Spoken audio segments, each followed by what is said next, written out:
Not all who call his holy name will find their way, will feel no shame. Only those who follow the truth within, obey the Father, that's where life begins. All the loud voices, they lead astray, but Jesus is the truth, the only way.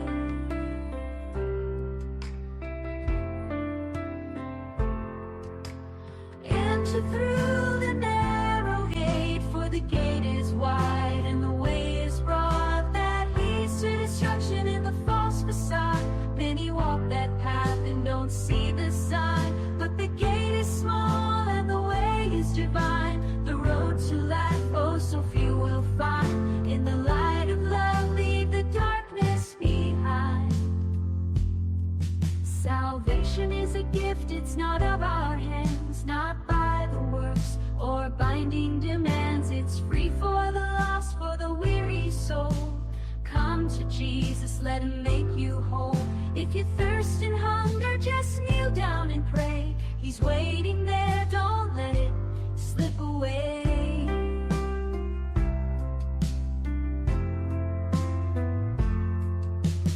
Enter through the narrow gate, for the gate is wide and the way is broad that leads to destruction in the false facade. Many walk that path and don't see the sign, but the gate is small and the way is divine. The road to life, oh, so few will find. In the light of love, leave the darkness behind. Enter through the narrow gate, for the gate is wide and the way is broad that leads to destruction in the false facade. Many walk that path and don't see the sign, but the gate is small and the way is divine. The road to life, oh, so few will find. In the light of love, leave the dark. Magandang gabi. Welcome back po sa ating live podcast ng The Narrow Gate Ministry. Pastor Ramil, magandang gabi po. Magandang gabi sa iyo. Yun, Pastor, continuation po ng atin pong topic last week, no? Yung tungkol po sa different beliefs about po sa afterlife, Pastor. So, meron po tayong hindi natalakay pa na naiwan eh. Ayun po.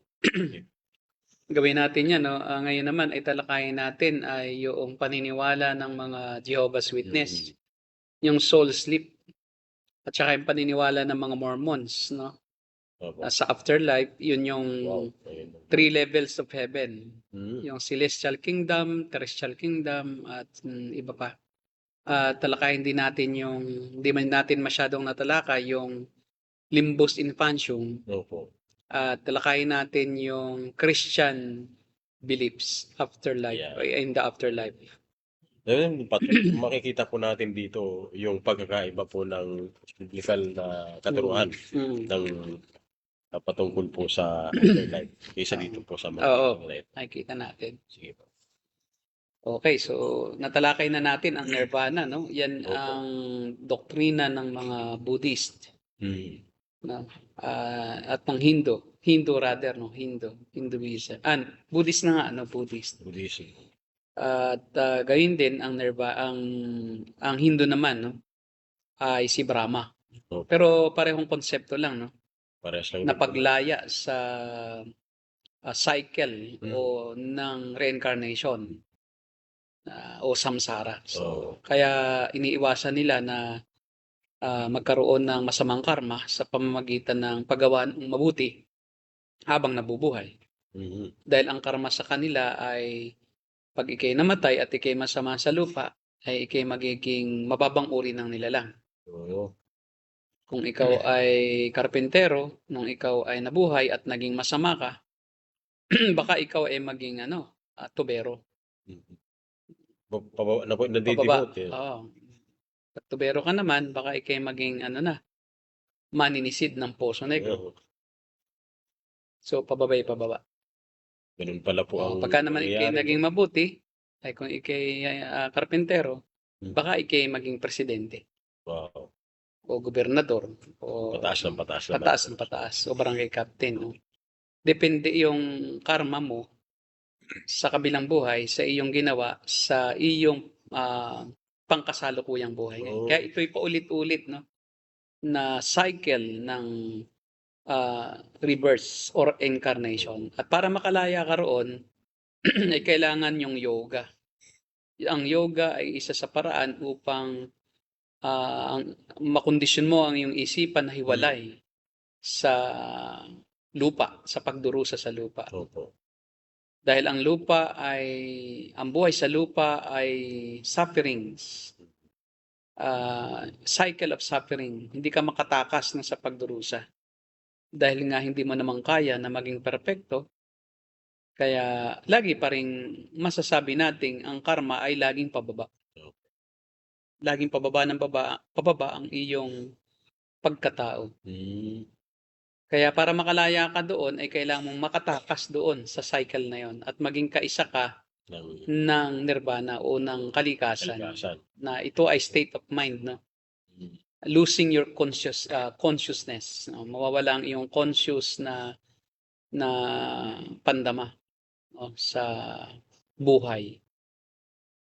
At iyon ang problema. Sa Hinduism naman ay maging bahagi ka ni Brahma. Si Brahma ay isang entity na hindi nila kilala kung sino ba talaga siya. Pero pagka naging kaisa ka ni Brahma, pagiging kaisa ka rin sa kalikasan. Oo. So, ito po, Pastor, si Brahma. Ito yung kumukontrol at yung nagdi-decide din. Parang deciding power, no? Kung ano yung magiging sino ka pag ikaw nag-reincarnate. Parang gano'n. Ay, hindi naman. Hindi po siya. Sa wala nang reincarnation pagka naging kaisa ka ni Brahma. Si Brahma yun din ay isang state of cessation. Nag-cease ka na rin sa iyong pag-exist dito sa lupa. Grabe, no? Parang ang labo ng kanila ito. Wala talagang may control po ng kan. Wala may control. Sa Buddhism at Hinduism ay walang Diyos talaga na masasabi na siyang nagtatakda ng mga nangyayari, kundi ikaw. Kung ano yung ginagawa mo, ikaw ang captain ng iyong kaluluwa. So, kailangan kang magpakabuti sa abot ng makakaya mo para ka makaabot doon sa state of unconsciousness. Wow. Hindi ka na conscious sa lahat ng mga nangyayari. At yun, ang kanilang heaven, yung nirvana, yung state of unconsciousness. Opo. Nawawala na ang iyong conscious na kaisipan at pakiramdam sa mga nangyayari sa iyong buhay. And ito pa, Pero nag-i-exist ka pa rin, kaya lang wala ka ng consciousness. parang ano na, hindi mo na mararamdaman, wala ka ng pakiramdam. Kaya 'di ba sa yoga, yun yung paghahanda nila Wala kang dapat maramdaman, maisip, mabablangko dapat ang isip mo na. Ngayon, ang ating susunod ay yung tinatawag natin na pagtulog daw di umano ng kaluluwa ayon sa mga Jehovah's Witnesses, no? ito naman yung soul sleep. Soul sleep, no? Na ayon sa kanila, pag namatay ang isang tao, ay tutulog ang kanyang kaluluwa doon sa buto. Doon sa kanyang libingan. Siyempre, kung saan nakalibing siya, naroon ang buto niya. Basta kung saan siya nalibing, doon siya tutulog.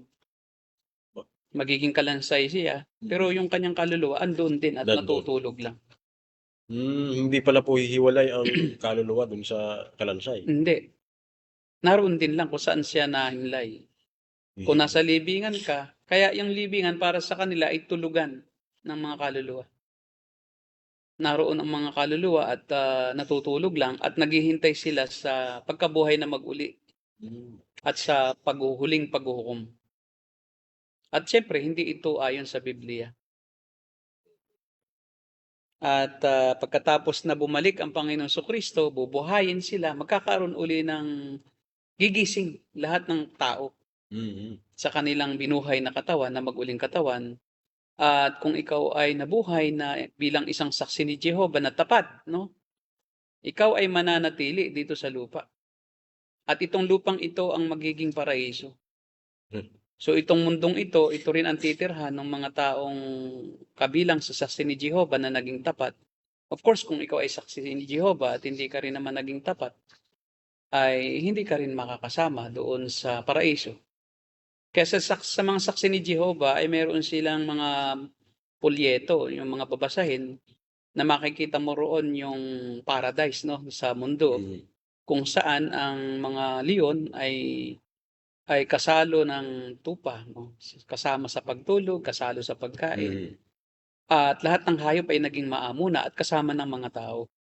At ang mga tao ay maligayang naninirahan dito sa mundong ito. Dahil ito yung final destination ng mga mabubuting tao, especially ng mga Jehovah's Witnesses. Mm. Ngayon, pagka ikaw ay naging masamang tao at hindi ka rin naman miyembro ni Saksi ni Jehovah, of course, ay mabubuhay ka rin nga maguli, di ba? So, ikay Opo. bibigyan din ng katawang bago, ng katawang ginlorified. Ang problema, kung ikaw ay masama, ikaw ay pupugnawin o ganap kang maglalaho. Ang tawag doon, annihilation of the soul, Mm. of the body and spirit. Mayroong paniniwala sila nga na hindi na sila mariresurrect eh. Paharap din lang sila. Ang tanong ay paano sila haharap kung sila ay kaluluwa lang? So, gigising lang yung kaluluwa at hindi na sila bubuhay. Hindi na sila magkakaroon ng katawang lupa dahil sila i-annihilate na. Okay. Oh. Kasi ano pa namang use noong ikaw bigyan ng katawan tapos ikaw din naman ay pupugnawin din. Mm. Kumbaga, i-annihilate o lilipulin ang kanilang kaluluwa at maglalaho na parang bula. Nawala na. Mawawala ng consciousness, mawawala ng buhay, mawawala na ng personalidad. Oh. So, ganun talaga ang mga... Kaya sa kanila, ang kaluluwa ng mga hindi Jehovah's Witness ay hindi immortal. Salungat sa turo ng Biblia, ang kaluluwa ng tao ay immortal, hindi Oo. namamatay.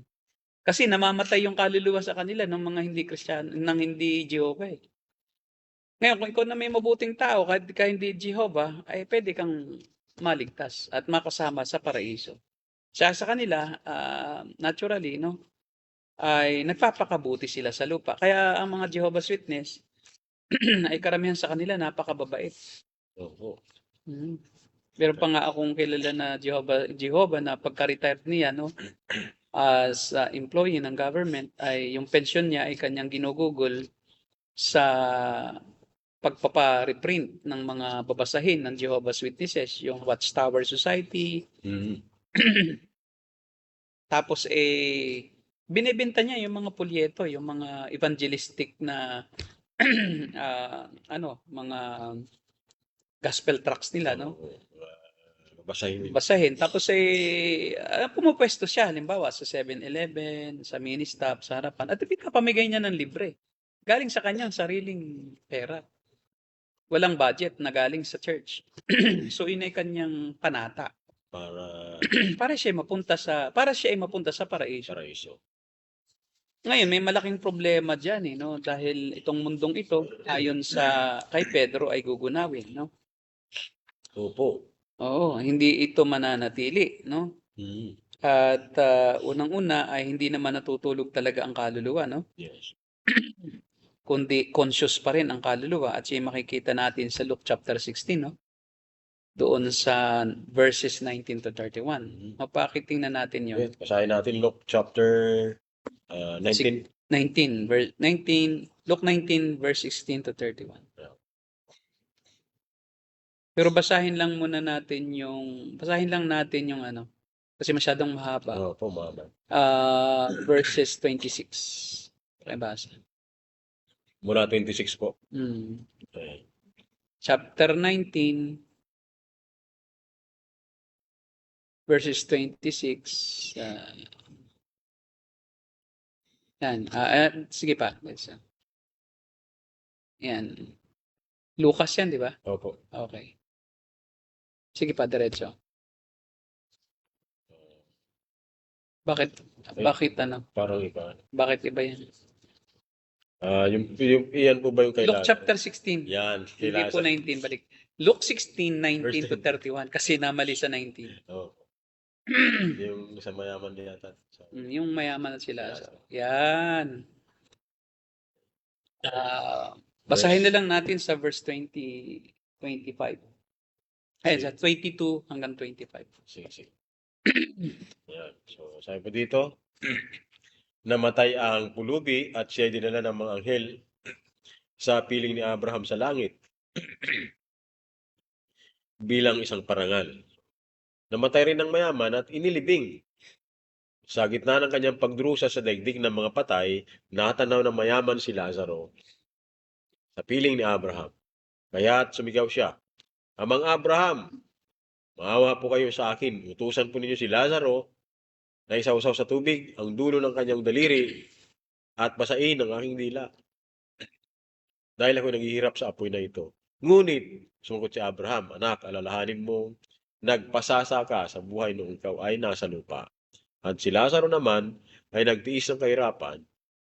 Subalit ngayon ay maligaya siya rito samantalang ikaw na may nagdurusa riyan. Yan. So yun yung kalagayan ng tao, no? May consciousness, Oo. hindi matutulog. So pagkamatay ay mayroon pa silang Hmm. pagkakilala sa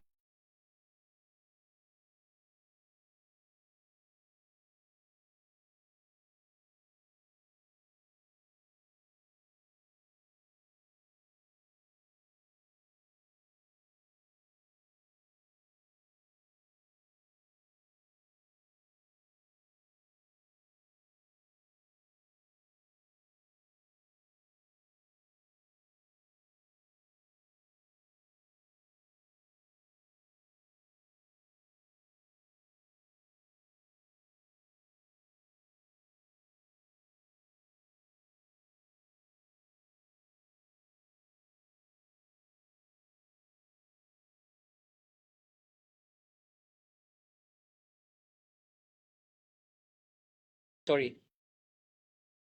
Naklik pa yata. Ito ba yung akin? Di ito eh. Diyan yun. Nag-reset.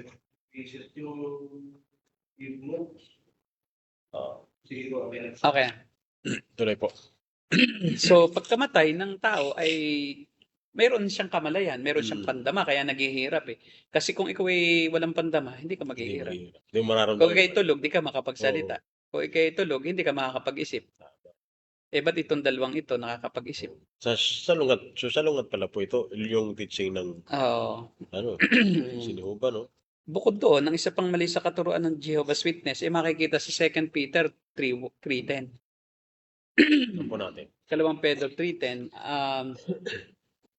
kasi sa kanila, no, ang mundong ito daw ay i-renovate, pagagandahin.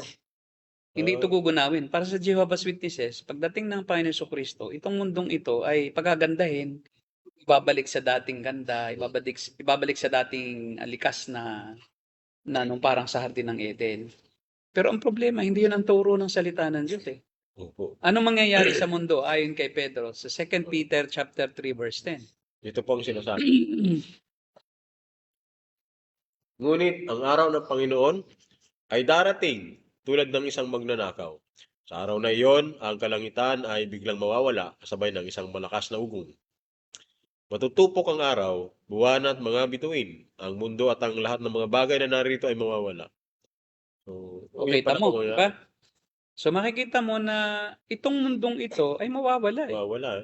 Pati nga yung mga... Pati buwan nga eh, araw. tutupukin, bituin, araw, pati ang mundo mawawala. At wala nga bato na matitira sa kapwa bato eh. Magkakaroon ng cosmic deluge na ito'y gugunawin lahat, babaguhin ito lahat. Hindi lang ito babaguhin, kundi talagang aalisin, papalitan. Yung heaven nga eh. Ngayon, paano natin masisiguron talagang papalitan? Tingnan natin sa Pahayag, chapter 20. Ito yung future na ito na mangyayari, ano po? 21 rather. After the 1,000 years. Chapter 21. Chapter 21, verse 1 hanggang verse 4. Pakibasa. Sige po. Pagkatapos nito, nakita ko ang isang bagong langit at isang bagong daigdig. Wala na ang dating langit at daigdig. O kita mo? Wala na rin ang dagat. Ano kung dito sila titira? Hindi sila magugunaw na kasama ng paggunaw ng Diyos sa mundong ito. So malinaw na hindi ito mananatili. Itong daigdig na to ay magugunaw, sabi ni Pedro. Lahat ng mga elemento, lahat ng mga nilikha dyan sa sangkalangitan ay kasamang gugunawin. Kaya papalitan ito magkakaroon ng bagong langit. Kasi itong langit na ito, itong lupang ito at langit na ating sa ating pananaw, ito ang langit, lahat ng ito ay babaguhin. Papalitan ito. At yun ay dahil ang kasalanan ay nahawa lahat, no? Nang Pati yung sumpain ng Diyos si creation. Adan, kasala, the whole creation was affected. Opo. Kaya nga sabi sa Romans chapter 8, no, the whole creation groans for the revelation of the children of God.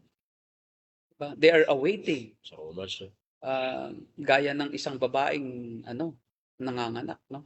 Hmm. Na siya ay naghihirap at naghihintay para sa pagpapalaya niya, Mhm. pagpapalaya ng Diyos sa kanya sa kabulukan. Kasi lahat ng ito ay gugunawin upang papalitan ng bago. Ngayon, kung ikaw ay isang Jehovah's Witness at ikaw ay titira sa mundo, ay paano ka magkakaroon ng kaligtasan, kasama kang matutupok? Kasi tutupukin ito ng apoy eh. Hmm. Yun. Ayun ang Ah, malungkot na pangyayari para sa kanila. May biro po dyan, Pastor, eh. Sabi nung isang pastor na kasama namin dun sa province, yung isa naman pastor ay namimili lagi siya ng lupa. Maraming lupa. So, di marami na siya mga property. Binigyan siya. Sabi nung isa, huwag ka na mamili kasi pag nag-rapture na, dumating ng Panginoon, iiwan mo lang yan. Saksinin mo ba lang may kinabang yan? Biro lang naman po yun. So, Kasi sila titira eh. oo nga. Baka saksi ni Jehovah yun. Kaya tuwan-tuwa sila, no? Pagka may mga namimili ng Oo lupa, nga, amin yan. amin yan. Pagka kayo ay namatay na, di yan kami titira. Di ba? Ang problema ay gugunawin pala yun. Walang matitira eh. Walang matitira. Kaya nga ang sabi rito di nawala na. Wala na ring dagat. Mawawalan din ang dagat na yan. Kasi siyempre, gugunawin ang mundo. Paano magkakadagat pa? Oo. Nasa mundo ang dagat eh. Kaya nga, pati dagat mawawala. Kasi kung ginunaw mo ang mundo, siyempre kasamang magugunaw ang dagat. So, pagkatapos ay magkakaroon ng a new heaven and a new earth. Magkakaroon ng bagong lupa, bagong daigdig, new earth, no? Talagang specific na itong earth na to, itong ating tinitirahan, papalitan at magkakaroon ng bago. At magkakaroon din ng bagong langit. Wala na ang dati, mga bagay. Nagsilipas na. Hinga.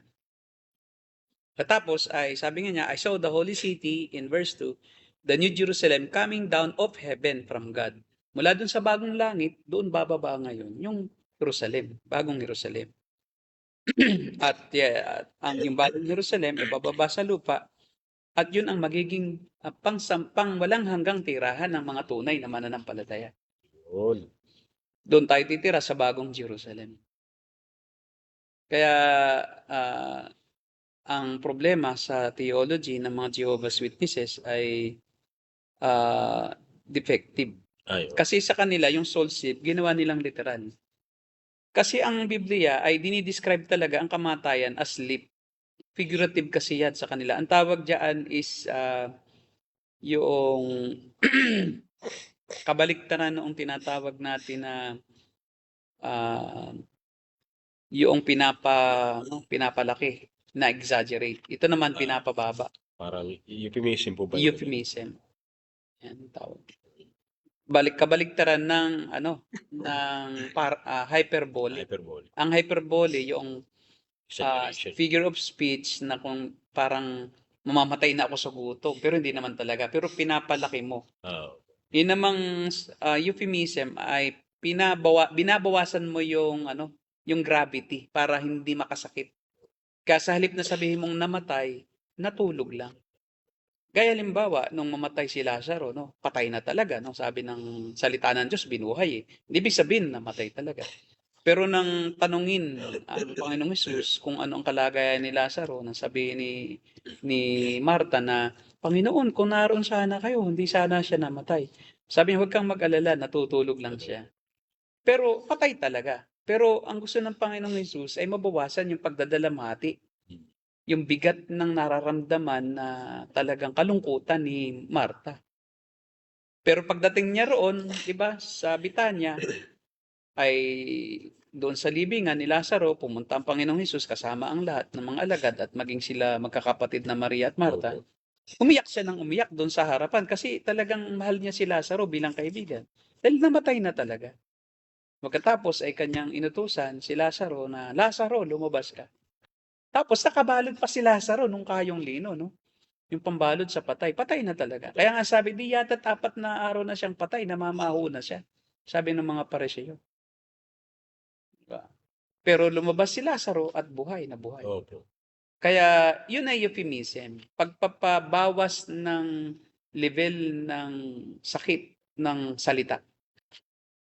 Yung pinapababaw mo o binabago mo ang salita para hindi masyadong garapal sa pandinig. Saktan mo. Halimbawa, nung si Haring Saul ay dumumi, 'di ba? Nung hinahabol niya si David, no? Eksaktong nadumi si Saul, no? Nadumi si Tama. Saul, pumasok siya doon sa kuweba kung saan naroon si David. At nasa likuran ni Saul si David habang dumudumi.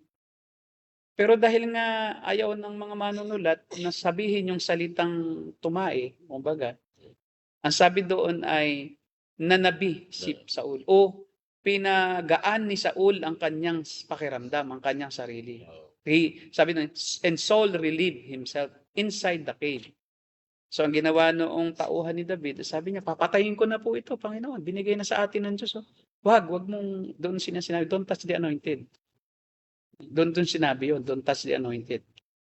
Di ba kaya yung mga pastor na iyon, ay dumudumi pala sila. Di ba? Yun ang context. Anointed sa pag... Ano? Tapos, sabi naman, ang ginawa ni David ay pumunit siya, no? Kumbaga ng isang piraso ng laylayan. Hindi niya namalaya, no? Hindi namalayan ni Saul. Yun ang katibayan, sabi niya, nung nauna siyan lang lumabas at sila David, doon sa ibabaw ng kuweba, doon sila tumayo. At nung lumabas si Saul, tinawag niya, Aring Saul. Oh, kangina sana kung talagang gusto kitang patayin, napatay na kita. Pero hindi yan ang intensyon ko sa iyo. Hindi mo ako kalaban. Bakit mo ako laging tinutugis para patayin? Ito nga, yung laylayan ng iyong maringal na roba bilang hari, hawak-hawak ko. Tingnan mo yung iyong laylayan ng iyong damit. Sabi ni Saul, anak ko. Di ba?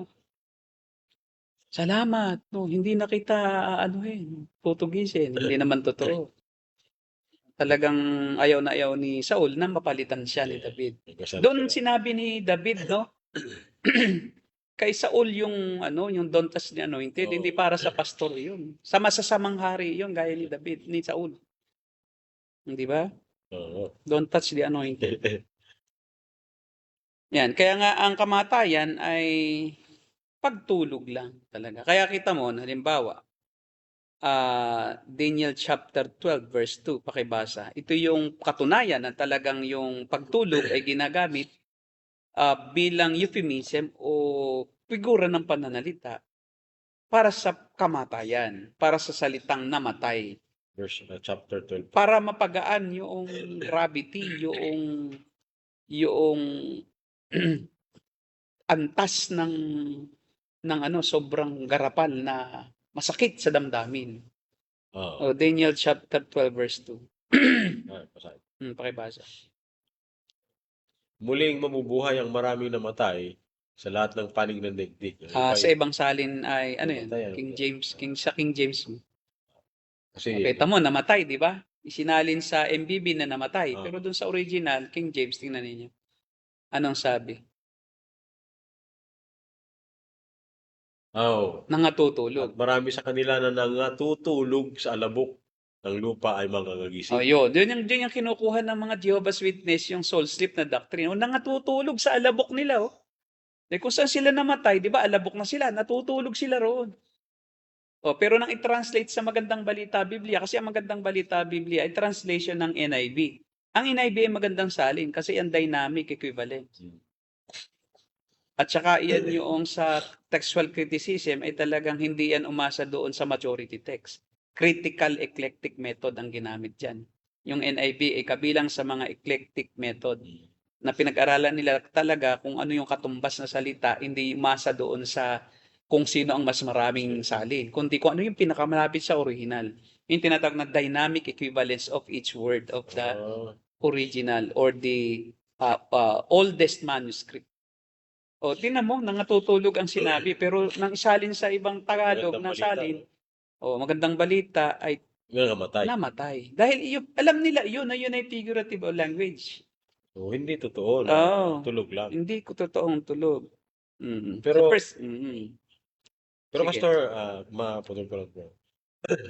Saan po kaya nila ito nakuha? Yung idea na tinutulog lang. Ano, may mga... Si Charles Russell. Josh Russell. Si Charles Russell kasi ay anak ng pastor eh. Hmm. Imagine, dating Christian si Charles Russell, anak ng pastor, at naglingkod sa kanyang church. Nakulto. Oo. Nakulto Naging pala siya. kulto. Oo.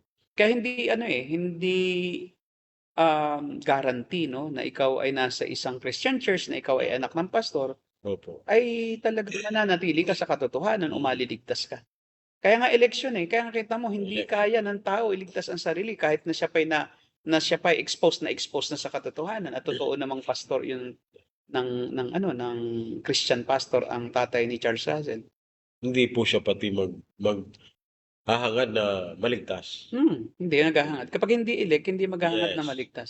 Ito po tandaan natin, hindi po hahangarin ng isang tao na hindi pinanahan ng Holy Spirit na siya ay maligtas. Yes, oo. Hindi kayo. Gaya ng anak ni John Piper, yung Si Abraham. Abraham Piper Ganda pa naman ang pangalan. Oo. Nakita mo ngayon ay kulto na. Yeah. Hindi siya naniniwala sa inerrancy ng scriptures. Sa kanya, ito ay mythology lang. O, biruin mo. Pero anak siya ni John Piper na isang reform pastor. Reform pa ang tatay. Diba? Nagtayo siya ng kanyang sariling church na kakaiba doon sa tinuturo ng tatay niya. Okay. Kinokontrahan niya yung tatay niya. Ang kaligtasan ay sa pamamagitan ng ating sarili. Diba? Ayos. Tingnan pa natin ang isang talata sa 1 Corinthians 15, chapter 15, verse 6. No? Ginamit din niya ni Paul yung euphemism na nangatutulog, pero malinaw na malinaw, yun na yung salitang nangatutulog, ang equivalent ay nangamatay. Kasi mayroon siya ditong compare and contrast na ginawa. Yung mga gising pa ay hindi na matutulog, at yung nangatutulog na ay magigising. Yung patay iyon. Ipagdating ng Panginoong Kristo. Chapter 15. Chapter 15 verse 6. May compare and contrast siya na ginawa. No? Kaya talagang malinaw na yung nangatutulog dyan ay patay. Opo. Hindi mo pwedeng gawing literal na tulog. Basahin ko po.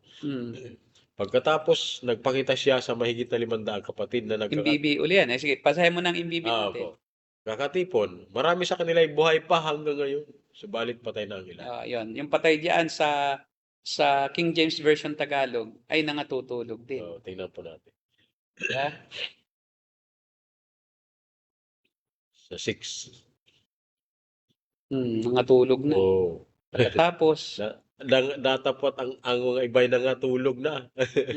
Pagkatapos ay napakita sa mahigit na 500 kapatid na paminsan na ang karamihan sa mga ito ay nangabubuhay hanggang ngayon, datapot ang mga iba'y nangatulog na. Diba? Doon sa sali ng MBB, namatay na. Namatay na. So, yun pala po ang ibig sabihin. Yes, oo. Pinapaliwanag po ng magandang balita. Oo, pinapaliwanag mismo ng magandang balita. Hindi tayo ang nagpapaliwanag, kundi yung mga translators. Opo. Kasi mga expert yan sa Greek. Opo. Tandaan po natin, hindi diba? po kami ang nagpapaliwanag niya. Yung Biblia, binabasa po namin. Kaya po, pag kayo po'y saksi ni Jehovah, ay hindi kayo maliligtas at titira kayo dito, gugunawin kayo.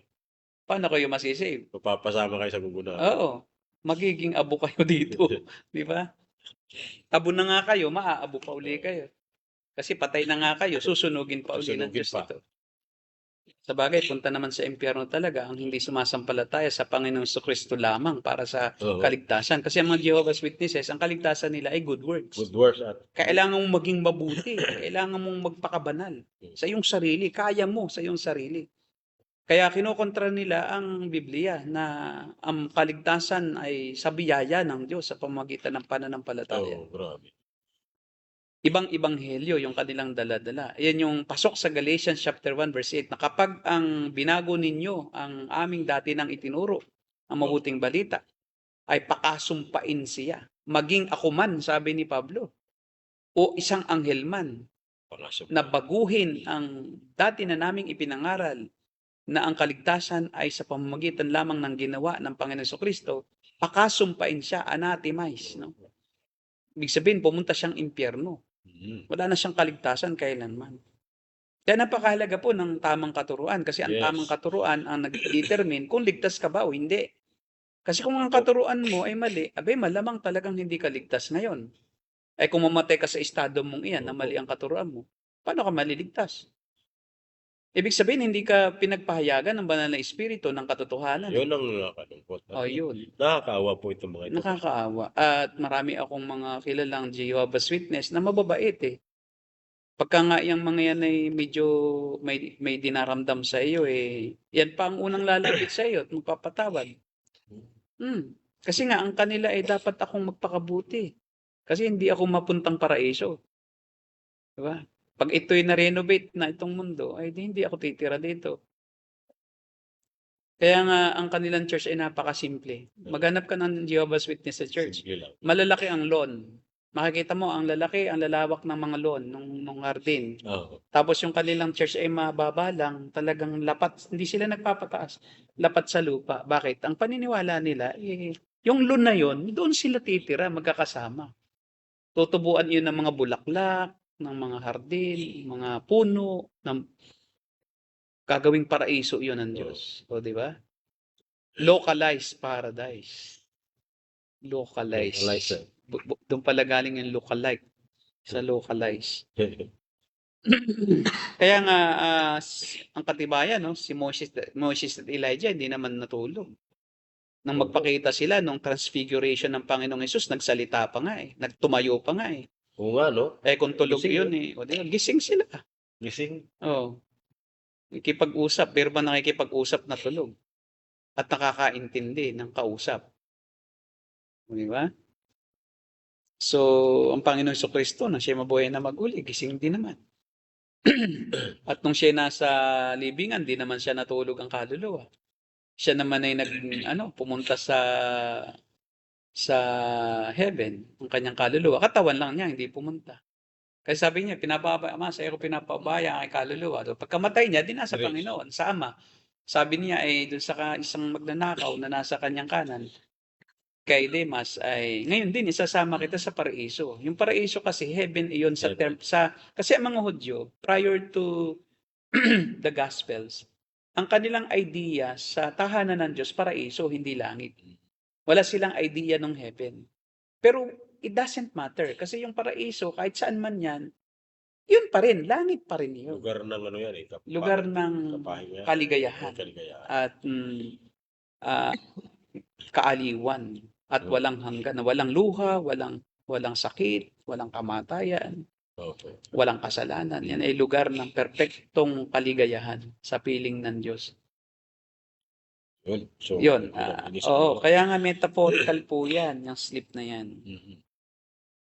Baka hindi naman kaya po sila ay mga natutulog sa purgatorio, no? Ayun, hindi po. Dahil hindi po naman totoo ang purgatorio, sabi nga natin. Isa rin yun. Ngayon, kung ikaw po ay Jehovah's Witness, you better search for the truth because you cannot be saved. Yes. You cannot be saved. If you are a Jehovah's Witness member, church member, you cannot be saved. Because your doctrine will determine your spiritual state before God. And the reason why you are still in your sins and you are still trusting in your own work is because the Holy Spirit doesn't reveal the truth yet, no, sa inyo ngayon. Yes po.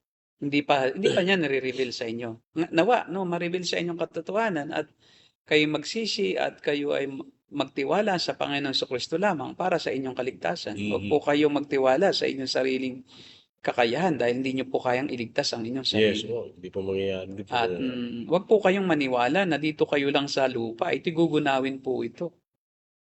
Wala pong sinabi sa Biblia na ito i-renovate lang. Wala po. Wala po. Gugunawin po ito. Kabilang po sa naniniwala sa soul sleep ay Seventh-day Adventist. No? Iniwala rin sila sa... Yes, opo. Pareho lang sila ng Jehovah's Witness. Kaya pareho sila na mali. Ang Seventh-day Adventist, ganun din. Dito rin lang sila titira. Mhm. Walang langit. Actually, sabi ang 144,000, yung mga Hudyo lang yun. Maski Jehovah's Witness. Okay. So, sila lang pupunta sa langit ayon sa kanila. Yung 144,000. Yung mga tao dito lang sa lupa. Kaya magkasama sila eh. Ang mga Sabadista at mga Jehovah's Witness, they are together. Eh, paano po yun? Sumubra na sila ngayon. Ay, kaya nga. Kaya hindi, Hudyo nga lang daw yun. Hudyo lang na saksi. Ngayon nabago na eh. Kasi dumami na eh. Oo nga po. Sila eh. Di ba? Dati sila lang, 144,000. Ngayon, nabago na. Nabago na. Bago-bago naman ang doktrina nila eh.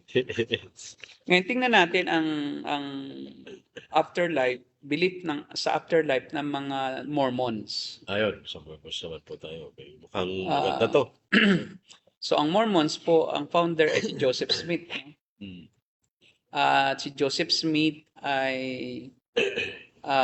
isang treasure hunter. Kaya siya lagi sa bundok. And one time, habang siya nagte-treasure hunting, ay di umano siya nakahukay ng stone tablets. Yung Urim at Tumim. At nakahukay din siya ng salamin na kung kanyang ihaharap yung stone tablets doon sa Urim at Tumim, yung doon sa salamin, ay nababasa niya. Pero pag wala yung salamin, hindi niya mabasa. At di umano Magic. nagpakita sa kanya ang isang anghel na ang pangalan ay Moroni. Si Anghel Moroni at sinabi na siya ang tinawag ng Diyos para maging propeta. Wow. At magturo, i-restore yung tunay na iglesia dahil nawala na, natiwali na ang tunay na iglesia ng Diyos. Ako. At si Joseph Smith ay may history nung schizophrenia. Yung nawawala siya sa sarili. Opo. At sabi nga niya baka daw, sabi ng iba na scholars ay si Joseph Smith ay may sira, no? Meron siyang psychological problem. At di umano ay ayon sa kwento ni Moroni ay ang mga Hudyo daw ay nakarating ng Amerika. At sila yung nangaral sa Amerika. Pero yung history na yon ay wala sa history ng mundo. Kanya lang sariling history yun. Pag tinrace mo siya sa history, Hindi totoo. Wala. Kaya nga sila ay tinitrace nila ang kaluluwa ng kanilang ang kanila, no, pabalik. Oh. May ano po dyan, Pastor, sa sa Corinthian, yata eh. Sa may White Plains. Nandiyan yung pinakang sentro nila eh. Yung pag hahanapin mo, yung pinanggalingan mo, yung ninuno mo, matitrace mo punta mo.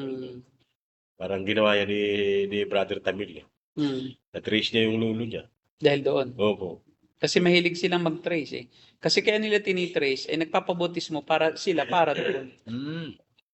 Halimbawa, na-trace na nila, nagpapabotismo sila para iligtas yung kaluluwa. Yung baptism for the dead. Oo, yun. May baptism for the dead sila based on Corinthians. Pero sa Bible, pero yung dead doon ay figurative naman para sa mga spiritually dead. Na dapat i-baptize sila pag sila nabuhay na sa espiritu. Iba-ibang interpretasyon. Pero sa kanila, ang interpretasyon doon ay yung kaligtasan ng mahal nila sa buhay na namatay ay maaaring gampanan. No? Yung obligasyon nila na hindi nila nagampanan, magpakabuti sila nasa lupa. Kung sila may nasa terrestrial kingdom ngayon, para umakyat sa celestial kingdom, doon sa talagang tahanan ng mga banal at nagiging Diyos, ay kailangan nilang magpabautismo para doon sa taong yun. Kaya may mga Mormons na 100 beses ang nagpabautismo, mayroong 500 na. Kasi na-trace na niya eh. Yung sa kanununuan niya. Na-trace na. Tinitrace niya yung pilit para magpapabautismo siya para doon. Yun. Kung ikaw ang nanonood, Brother Tamil, wag ka magpapabautismo ulit, ha? Ayun. Kaya nga, baka mamaya magpabautismo ka ulit para maligtas naman yung iyong mga ninuno. Oo. Pero ako may desire din po ako na makapunta doon eh, kasi gusto ko lang i-trace yung aking ninuno. Maganda sigurong i-trace libre naman po eh. Ano yun? Computerize Tingnan mo lang siya. Meron namang website ng mga Mormons talaga na matitrace mo rin. Kaya lang Pero ang problema doon, ang nag-i-input lang din, sila rin. Halimbawa, mayroon kang Talaga? record sa iyong family. May ini-input lahat eh. Wala namang record sa internet na hindi in-input. Opo. Tao rin lang ang pinanggalingan. Kaya lang, ang problema, ini-input nila kahit hindi totoong ninuno nila. Oo, O, para di lang ba? matrace yung Para pangalan mo matrace. kunyari may Kasi meron akong kilala eh. Kunyari yung kanyang lolo, ang tunay na asawa nung lola niya. Pero hindi, may tunay pang asawa yon. oh, Pero ang nilagay lang niya, yun ang asawa nung kanyang kasi self-serving. Di ba? Self-serving. Gusto lang niya na ilimutin na yung asawa noong lolo niya na tunay at yung ang kabit na asawa nila ng lolo. Kasi siya lang ang Mormons eh. Doon siya makakapag-input doon. oh, so Yung hindi Mormons, hindi siya makakapag-input ng relatives niya doon. hindi rin pala Kaya hindi mo makikita yung kaluluwa mo. Yung ninuno mo doon. Hindi mo makikita doon. Maliban na lang kung may isang Mormon na mag-anak ka. 'Di ba? Na wala. wala. O, hindi mo makikita Oo. doon. Imposible mong makita yun. Walang nag-i-input eh. Ang computer naman ay lang yan eh. Hindi input na. Garbage in, garbage out. Di ba? So meron silang 3 kingdom sa Oo. afterlife Oo. ang mga Mormons. By the way, ang turo ng Mormons ay si Jesus at si Satanas ay mga Diyos buhat sa planetang Kolob. Malapit sa Kolob. planetang Kolob, no? Naalala ko. So may planeta, tapos itong planetang Kolob, andito yung yung planet of the gods, malapit sa planetang Kolob. Pero unknown. Ngayon, itong planetang ito, kung saan galing yung mga espiritu, nagpunta sa mundo. Oo. At si Satanas at si Jesus ay magkapatid. They are brothers. They are spiritual brothers. Nagkaaway sila eh. Nagpakasama si Satanas, si Jesus nagpakabuti. Diba? Kaya lahat ng Mormons, pagka ikaw ay sumampalataya kay Jesus, yung latter day, kung ikaw ay latter day saint, sumampalataya kay Jesus, magiging Diyos ka. Wow. Kagaya ni Jesus. At ikaw ay magiging tagagawa ng Diyos. Kaya nung early years ng Mormonism, ay talagang maraming asawa si Joseph Smith. Totoo. May bata pa, 11 years old, parang Muslim, 15 years old. Inaanakan niya ng inaanakan kasi ang paniniwala niya, kailangan kong kubuan ng maraming Diyos. Marami Diyos. Di ba? Tagagawa siya ng Diyos. At hindi rin po siya kakasuhan kasi Diyos siya eh. Oo, hindi. Pagka sa loob ka ng relihiyon, ay may consent eh. Opo. Kaya nga, ang hirap kasuhan eh, kibuloy, di ba? Ayun, isa pa yan. Kasi parang, yun eh, nag-join ka sa religion na yan eh, may freedom mo yan. Ngayon, kung yung magulang ay ang nagpa-member sa anak, ay di kasalanan ng magulang. Kasi sinabi ni Kibuloy na pumasok kayo sa kubol ko at mamasahihin ninyo ang inyong Diyos. Oo, sa inyo At pag nahipo kayo, hinihipo kayo ng Diyos. Yes. Huwag kayong gagalaw. Huwag kang Diyos ang gagalaw. hihipo. Oo. Huwag kikibo. Huwag kikibo. Diyos ang hihipo. Di ba? Paano ka gagalaw? Kay kikibo, Diyos ang humihipo. Di ba? Wala na lang kibo. Huwag kang kikibo. Kasi magkakasala ka sa Diyos. Oo. At saka ayaw mo noon, ang turo ni Kibuloy, magkakaanak ka ng Diyos din. Oo. Kasi ako'y Diyos eh. Siyempre yung anak mo, Diyos din.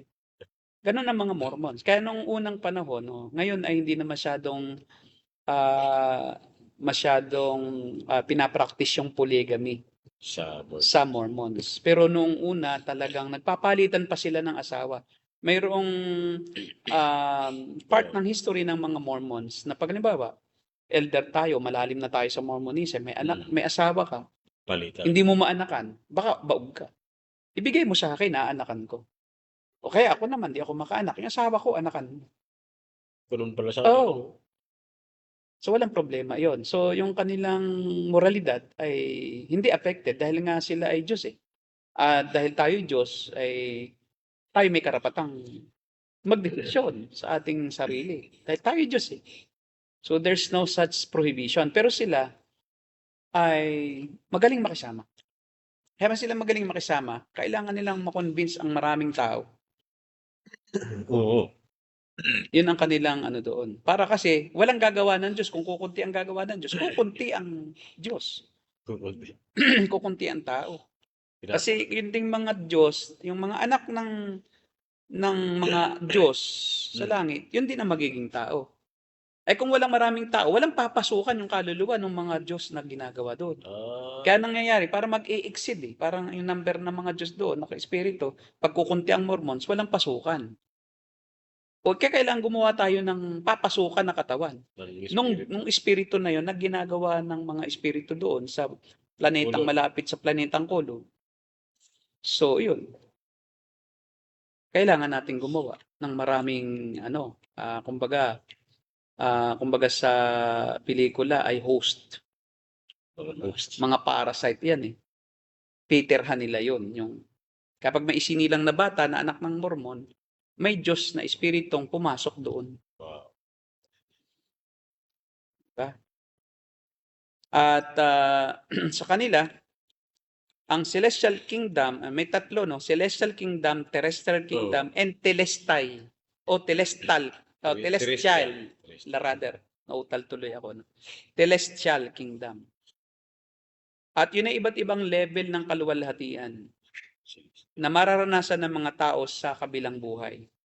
At yun ay ayon sa kanilang katapatan sa katuruan ng ng Mormonism, ng Latter-day Saints sa buhay na ito. At yun ay galing sa Doctrine and Covenants, page 7650 to 119. Sa kanila pong Doctrine of Covenant. Yan, Doctrine and Covenants sinulat ni Joseph Smith at ng ibang scholars ng mga Mormon. Ang Celestial Kingdom, ito ang pinakamataas sa tatlong kaharian, sa tatlong kingdom. At ito ay nakareserve lamang para doon sa mga tumanggap ng buong buo ng Ebanghelyo ng Mormonism. May gospel din sila, the Gospel of Mormons. At dapat nag-participate ka sa mga Latter-day Saints activities, ordinances, yung ang magpapabautismo ka sa mga patay, mga kamag-anak. At ikaw ay namuhay ng buong righteousness sa iyong sarili. Kumbaga, ikaw ay banal. At ikaw ay namuhay ng tapat sa mga katuruan ng mga Mormons. At ito'y lugar kung saan ang mga mananampalataya ay maaaring manahan sa presensya ng Diyos. Kumbaga, presensya ng Diyos kasama nila. Oo. At ang Diyos nila ay Father and Jesus Christ. Walang Holy Spirit, no? By the way, ang mga Mormons, di sila naniwala sa God the Holy Spirit. They only believe in the Father and the Lord Jesus Christ. At ikaw ay magiging tagapagmana ng Diyos at kasamang tagapagmana ni Kristo. Kinuha nila yan sa Romans 8:17. Ang terrestrial kingdom naman ay yung yun yung middle level of glory. Terrestrial. Ito naman ay mga namuhay ng mga marangal na buhay, pero hindi buong-buong inaccept yung teaching ng LDS. Para may tinututulan sila ng mga doktrina, so medyo hilaw yung kanilang pananampalataya. Baga sa karnal. Carnal sila. Hindi sila natiling tapat. Fleshly sila. Hindi natiling tapat sa mga katuruan. At ito inilalarawan bilang isang lugar ng malaking kaluwalhatian sa presensya naman ni Jesus Christ. But not the fullness of God the Father. Kumbaga yung Celestial Kingdom, God the Father ang kasama. Sa Terrestrial Kingdom, the Lord Jesus Christ lang kasama. May hierarchy. May hierarchy in heaven. Oo. Yung Ama ang pinakamataas eh. Mataas. Pero pastor, ang pansin ko, karamihan sa lahat ng kulto, when it comes to kapag ang isang kulto ay naniniwala sa Father, Son, and Holy Spirit, asahan mo na mas mataas talaga yung Father. Kasi sana sa mababa lang sa Holy Spirit. Hindi sila pantay. Hindi gaya sa Trinitarian doctrine. Yes po. Na equal in essence and nature. Ontologically. No? Sa kanila ay may pagkakaiba ang ontology. No? Parang kakaiba ang substance ng Ama kaysa anak. Higher substance ang Ama. Laging may ganun sa kulto. Yes. Tama ka. Jehovah's Witness, ganun din eh. Mababa lang si Jesus. Anghel nga lang si Jesus eh. Anghel, Arkanghel. Si Jesus sa Jehovah's Witness ay si Arkanghel Miguel. Na siya yung nagkatabang tao, si Anghel Miguel. Pero siya rin ang nag-announce. Hindi, ang nag-announce si Gabriel. So nung si Anghel Miguel ay nagkatawang tao, naging Jesucristo, nawalan ng kanang kamay ang Diyos. Walang military leader, no? Kasi si Gabriel, spokesperson. Eh. Si Miguel kasi, yun yung sa military aspect, yun yung sa battle. lumalaban, laban sa mga masasamang espiritu. Hmm. Ngayon, nawala na ng tagalaban kasi naging si Jesus na eh. Di ba? So, hindi na siya makakalaban. Siya naging tao na eh. Naging tao na. Defective. Nabawasan ng tauhan ang Diyos Ama. At Oo. paano yun magiging Diyos ang Panginoon Kristo kung anghel lamang? Dinilikha lang si Jesus, di ba? So, Delikado. para sa kanila, mababang uri si Jesus na nilalang kaysa sa ibang anghel. Kaysa kay, mataas lang ng konti sa tao, pero hindi ka pantay ng Diyos Ama. Siya nilalang lang eh, Inilalang. ng Ama. Oo. Siya mga anghel, nilalang lang naman ng Ama. Yun, Sa kaya, sa dating daan naman po, Diyos din si Jesus Christ, pero mas mababa ulit siya. mababang uri ng Diyos. Hindi siya almighty. Yes. Siya ay makapangyarihan, hindi siya yung pinakamakapangyarihan. Anong klase? At si Jesus Christ sa kay Soriano ay hindi tunay na naging tao. Hindi. Yung kanyang katawan ay phantom. Palutang-lutang lang yata. Sa'yo. Nagkunwari lang siyang tao. Kaya wala siyang tunay na katawan. Ang nakatira doon sa katawang iyon na kunyari lang ay ang tunay na pagka-Diyos ni Jesus na mababa sa pagka-Diyos ng Ama. Di ba? Grabe. So, Apollinarism. Kay Apollinarius na doctrine. Ngayon, ang terrestrial kingdom, di ba? Ang terrestrial kingdom ay ang kasama ang Panginoon Kristo. Ang celestial kingdom ang kasama ang Diyos Ama. Sa celestial kingdom naman, ito yung pinakamababang level ng kaluwalhatian. At ito ay para doon sa mga namuhay ng makasalanan. Reserve ito para doon. Walang impyerno kasi sa Mormons eh. Celestial lang. They rejected the gospel and did not repent. So hindi sila nagsisi. So ayon sa doktrina ng mga Mormons ay yung mga nasa celestial kingdom ay matatanggap naman ang banal na espiritu. Yung ministeryo ng banal na espiritu. Pero hindi nila ma-enjoy ang presensya ng Diyos Ama at ng Diyos Anak. Espiritu Santo ang kasama naman. Di ba? So kasi makikita mo yung Trinity, pinag-iwa-hiwalay nila. Grabe, no? Mababa lang yung Holy Spirit, di ba? Yun ang kasama nila. May ministration ang Holy Spirit doon sa mga taong ito. Pero sila'y masasama. Paano nagkaroon ng ministry ang Holy Wala Spirit? pala sa kanilang, hindi ka I mean, wala pong pagtuturo ng repentance ba? Meron din. Meron. Ang repentance ay yung ayon sa kanilang teaching. Pagka sumuway ka sa teaching nila, halimbawa, hindi ka naniwala na ikay Diyos, kasalanan mo. Mag-repent ka. Mag-repent ka because you don't believe that you are God. Mag-repent ka because you don't accept Joseph Smith as the prophet of God. Mag-repent ka dahil hindi ka nag-asawa ng marami. Dapat mag-asawa ka ng marami. Dapat maniwala ka doon. Ganun pala yun, no? Yun ang pinakamalaking sacrifice nila. Kasi nga, di ba, ipagpapalit mo yung asawa mo sa asawa ng iba. Ay kung pangit yun, sacrifice yun. Sacrifice yun. Di ba? Wala ka, hindi pwedeng di mo tanggapin yun. Kasi hindi ka sumusunod sa doktrina ng polygamy. Because polygamy is a general practice. There is certain point of time sa history ng Mormonism, talagang sila talaga yung nag-aasawa ng marami. Later na lang na parang naging sila, mas kumbaga ay decent kaysa iba. Biruin mo, pagpalit mo yung asawa mo sa iba, ako hindi papayag mo. Sila okay lang. Okay lang sa kanila. Ngayon, ina-enjoy nila ang presence ng Holy Spirit, but not the presence of God the Father and the Lord Jesus Christ. They will enter this kingdom after being redeemed from spirit prison. So parang mayroon silang kulungan ng kaluluwa. No? At sila rin naman ay makakapunta sa kingdom na ito. Pero kumbaga, mayroon pa ring pinaka-lowest, yung prison, yung cell of the spirits. Prison cell of the spirits. Sino-sino pa yung mga kinukulong doon? Nakakulong. Ayun yung mga yun yung mga hindi pa nahugasan. Kaya nga 'di ba? Kaya nagpapabautismo kasi halimbawa, hindi nga Mormon, nasa prison cell sila. Spiritual cell. So kaya kailangan magpabautismo ka para doon para mapunta sila sa celestial kingdom. Hahanguin mo. Kasi lahat ng tao na hindi Mormons, lahat ng taong masasama, nasa prison cell.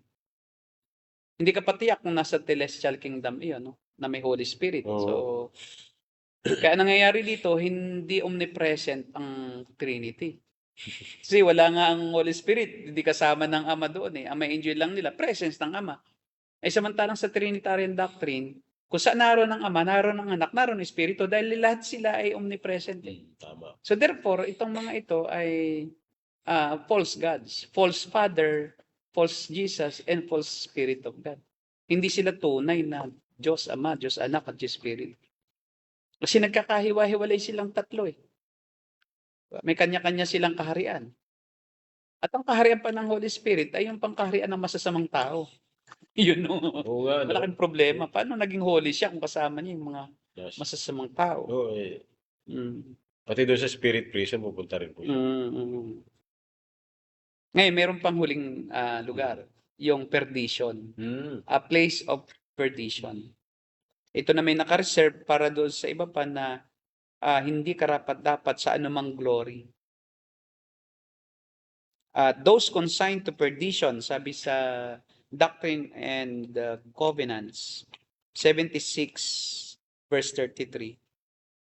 Nasabi doon ay, those consigned to perdition are vessels of wrath, doomed to suffer the wrath of God with the devil and his angels in eternity. Ito yung sobrang napakasasama. Na talagang wala nang halang ang kaluluwa. Kasama sila ng demonyo at kasama ng mga anghel ng demonyo. Spirit prison naman yun, anghel. Kailangan mapunta sila. Pero kailangan silang mabautismuhan, alang-alang yung mga masabuhay, mabautismuhan alang-alang doon sa mga nasa hell para umakyat. Celestial or terrestrial or celestial. Pa rin talaga ang teaching nila. Layo talaga. Napakalayo sa katotohanan. Layo sa... Kasi wala naman silang biblical support eh. Ang kanila pong pinanghawakan, hindi yung Book of Mormons. Book of Mormons. Yun. Yun ang kanilang holy book. Kaya may dalawang holy book. Book of Mormons and then Bible. At mas mataas ang pagtingin nila sa Book of Mormons kaysa sa Bible. Infallible ang Biblia, pero yung Book of Mormons, hindi pwedeng magkamali yan. Yan ang tunay na gospel. Yan ang tunay na sacred literature. Mas mataas ang tingin nila kay Joseph Smith kaysa sa Panginoong Jesucristo.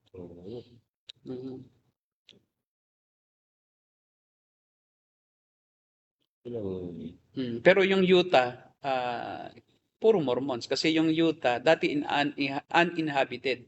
Pero dahil nga sa inuusig ang mga Mormons, no, naglakbay sila at nakita nila yung lugar ng Utah na nung panahong iyon ay talagang, kumbaga, kagubatan. Tumira sila roon hanggang ngayon, naging city.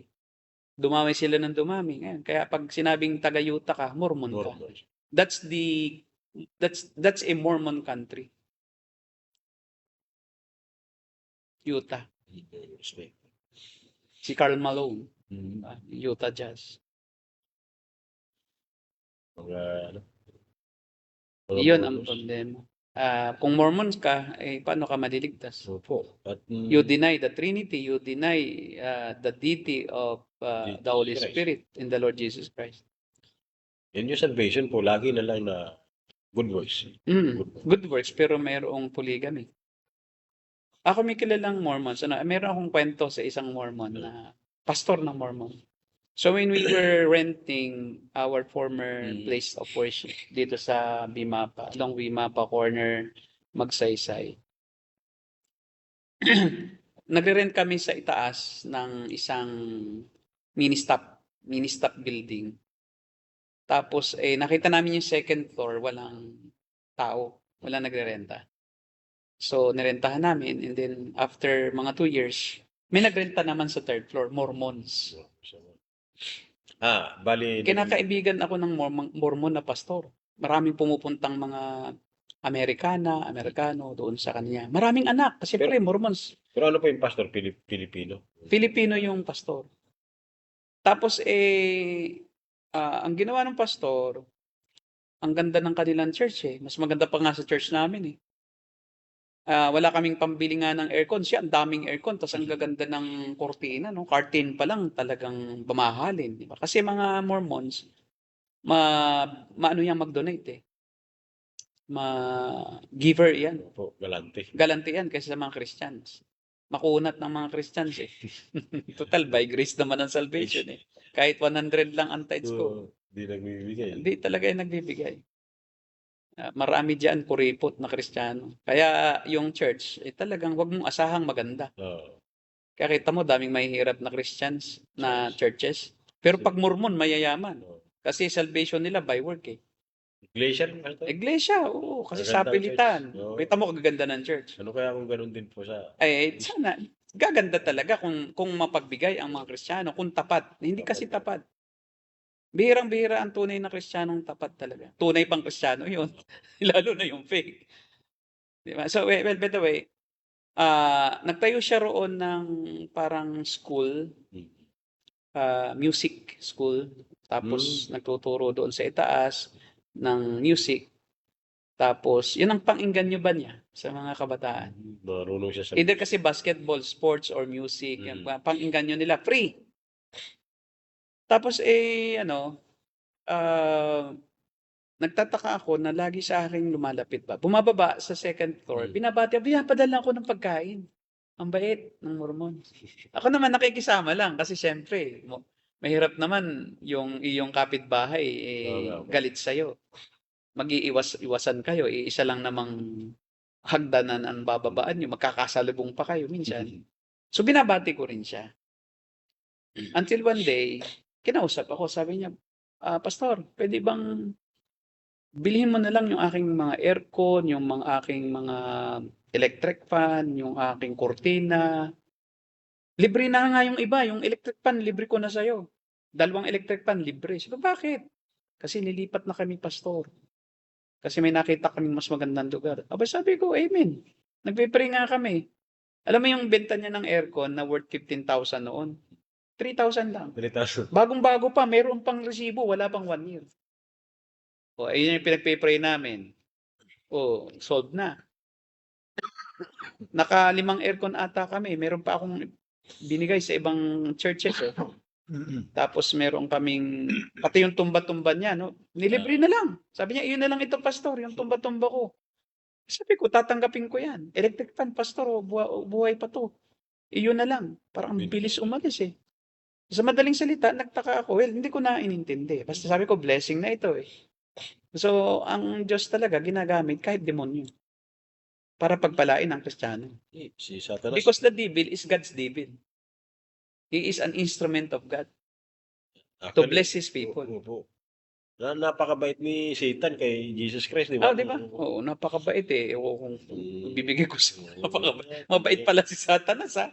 Kasi yung bait, hindi yan righteousness eh. Yung bait ay yung magaling ka lang makisama.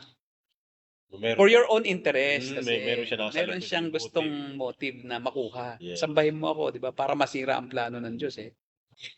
Kaya ang bait ni Satanas. No? Sabi nga, pati ang demonyo ay nagkukunwaring anghel ng kaliwanagan. Kaya hindi ka taka-taka na maging yung mga lingkod niya, nagkukunyari ding mga lingkod ng Diyos. Yung lingkod ni Satanas. Corinthian, no? Oo.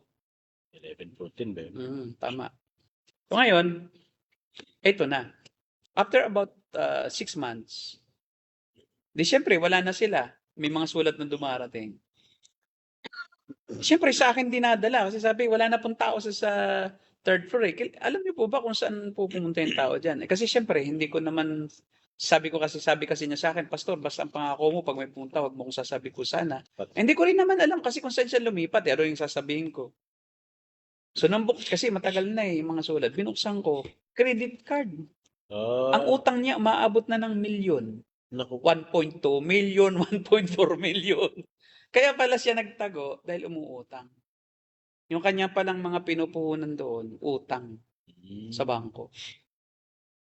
So, seemingly, parang mabait. Pero utang pala. Yung mga ibinigay pala sa akin, utang. Hindi ko sinabi na ako bumili. Mamaya, inimbargo yun ang... Di ba? Oo.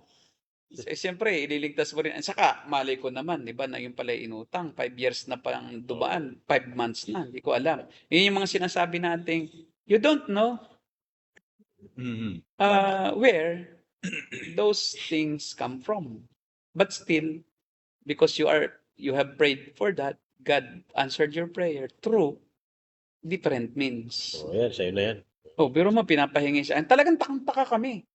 Sabi ko, bakit ito pinapahingi na lang? Yung mga kortina na talagang mamahalin, ha? Mga white na napakakapal na may borda. Oo. Oo. Ang lamig-lamig namin noon. Gano'n. Kailang aircon kami o ang liit ng lugar. So, well, sabi ko nga, ang mga Mormons talagang nagsisikap magpakabait pero hindi kaya. Hindi kaya kasi lahat ng tao ay nagkasala eh. Walang sino mang karapat-dapat sa paningin ng Diyos. Yes. At hindi mo kayang iperpektuhin ang iyong kabaitan at kabanalan. Mhm. Okay? Ano pa? Ah, 1 hour. Alam natin yung limbo, no? Limbo Yeah. is a place of imaginary place. It's an imaginary Imaginary. place which means the edge of a hem on a garment. Ang limbo ay, ang kahulugan ay yung, ang tawag diyan, laylayan. Laylayan. Di ba? Laylayan. Nasa laylayan. Yung mga nasa laylayan ng lipunan. Limbo pala.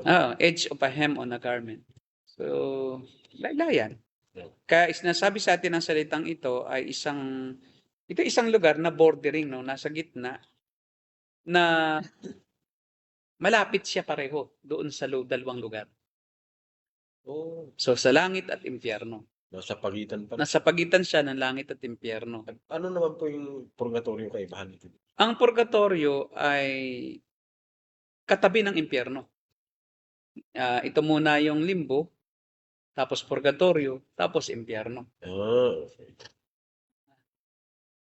So yung impyerno, nasa impyerno, hindi sila pupuntang limbo. Ang pumupunta lang ng limbo, mga batang namatay at mga pari.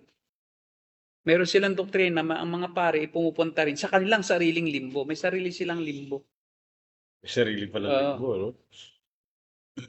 Ay, baka limbo rock yung pastor. Oo. So, kaya pag sila ay naipag-pray, yung mga pari, dahil nasa limbo sila, baka pumunta silang langit. Baka sakali. Kung walang kamag-anak yung pari, di ba?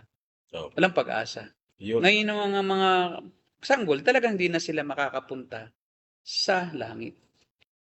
They lack the beatified vision of God. They lack the vision of God. Di ba? Dahil hindi naman sila mabuti, hindi rin naman sila masama, dahil nga sila ay neutral.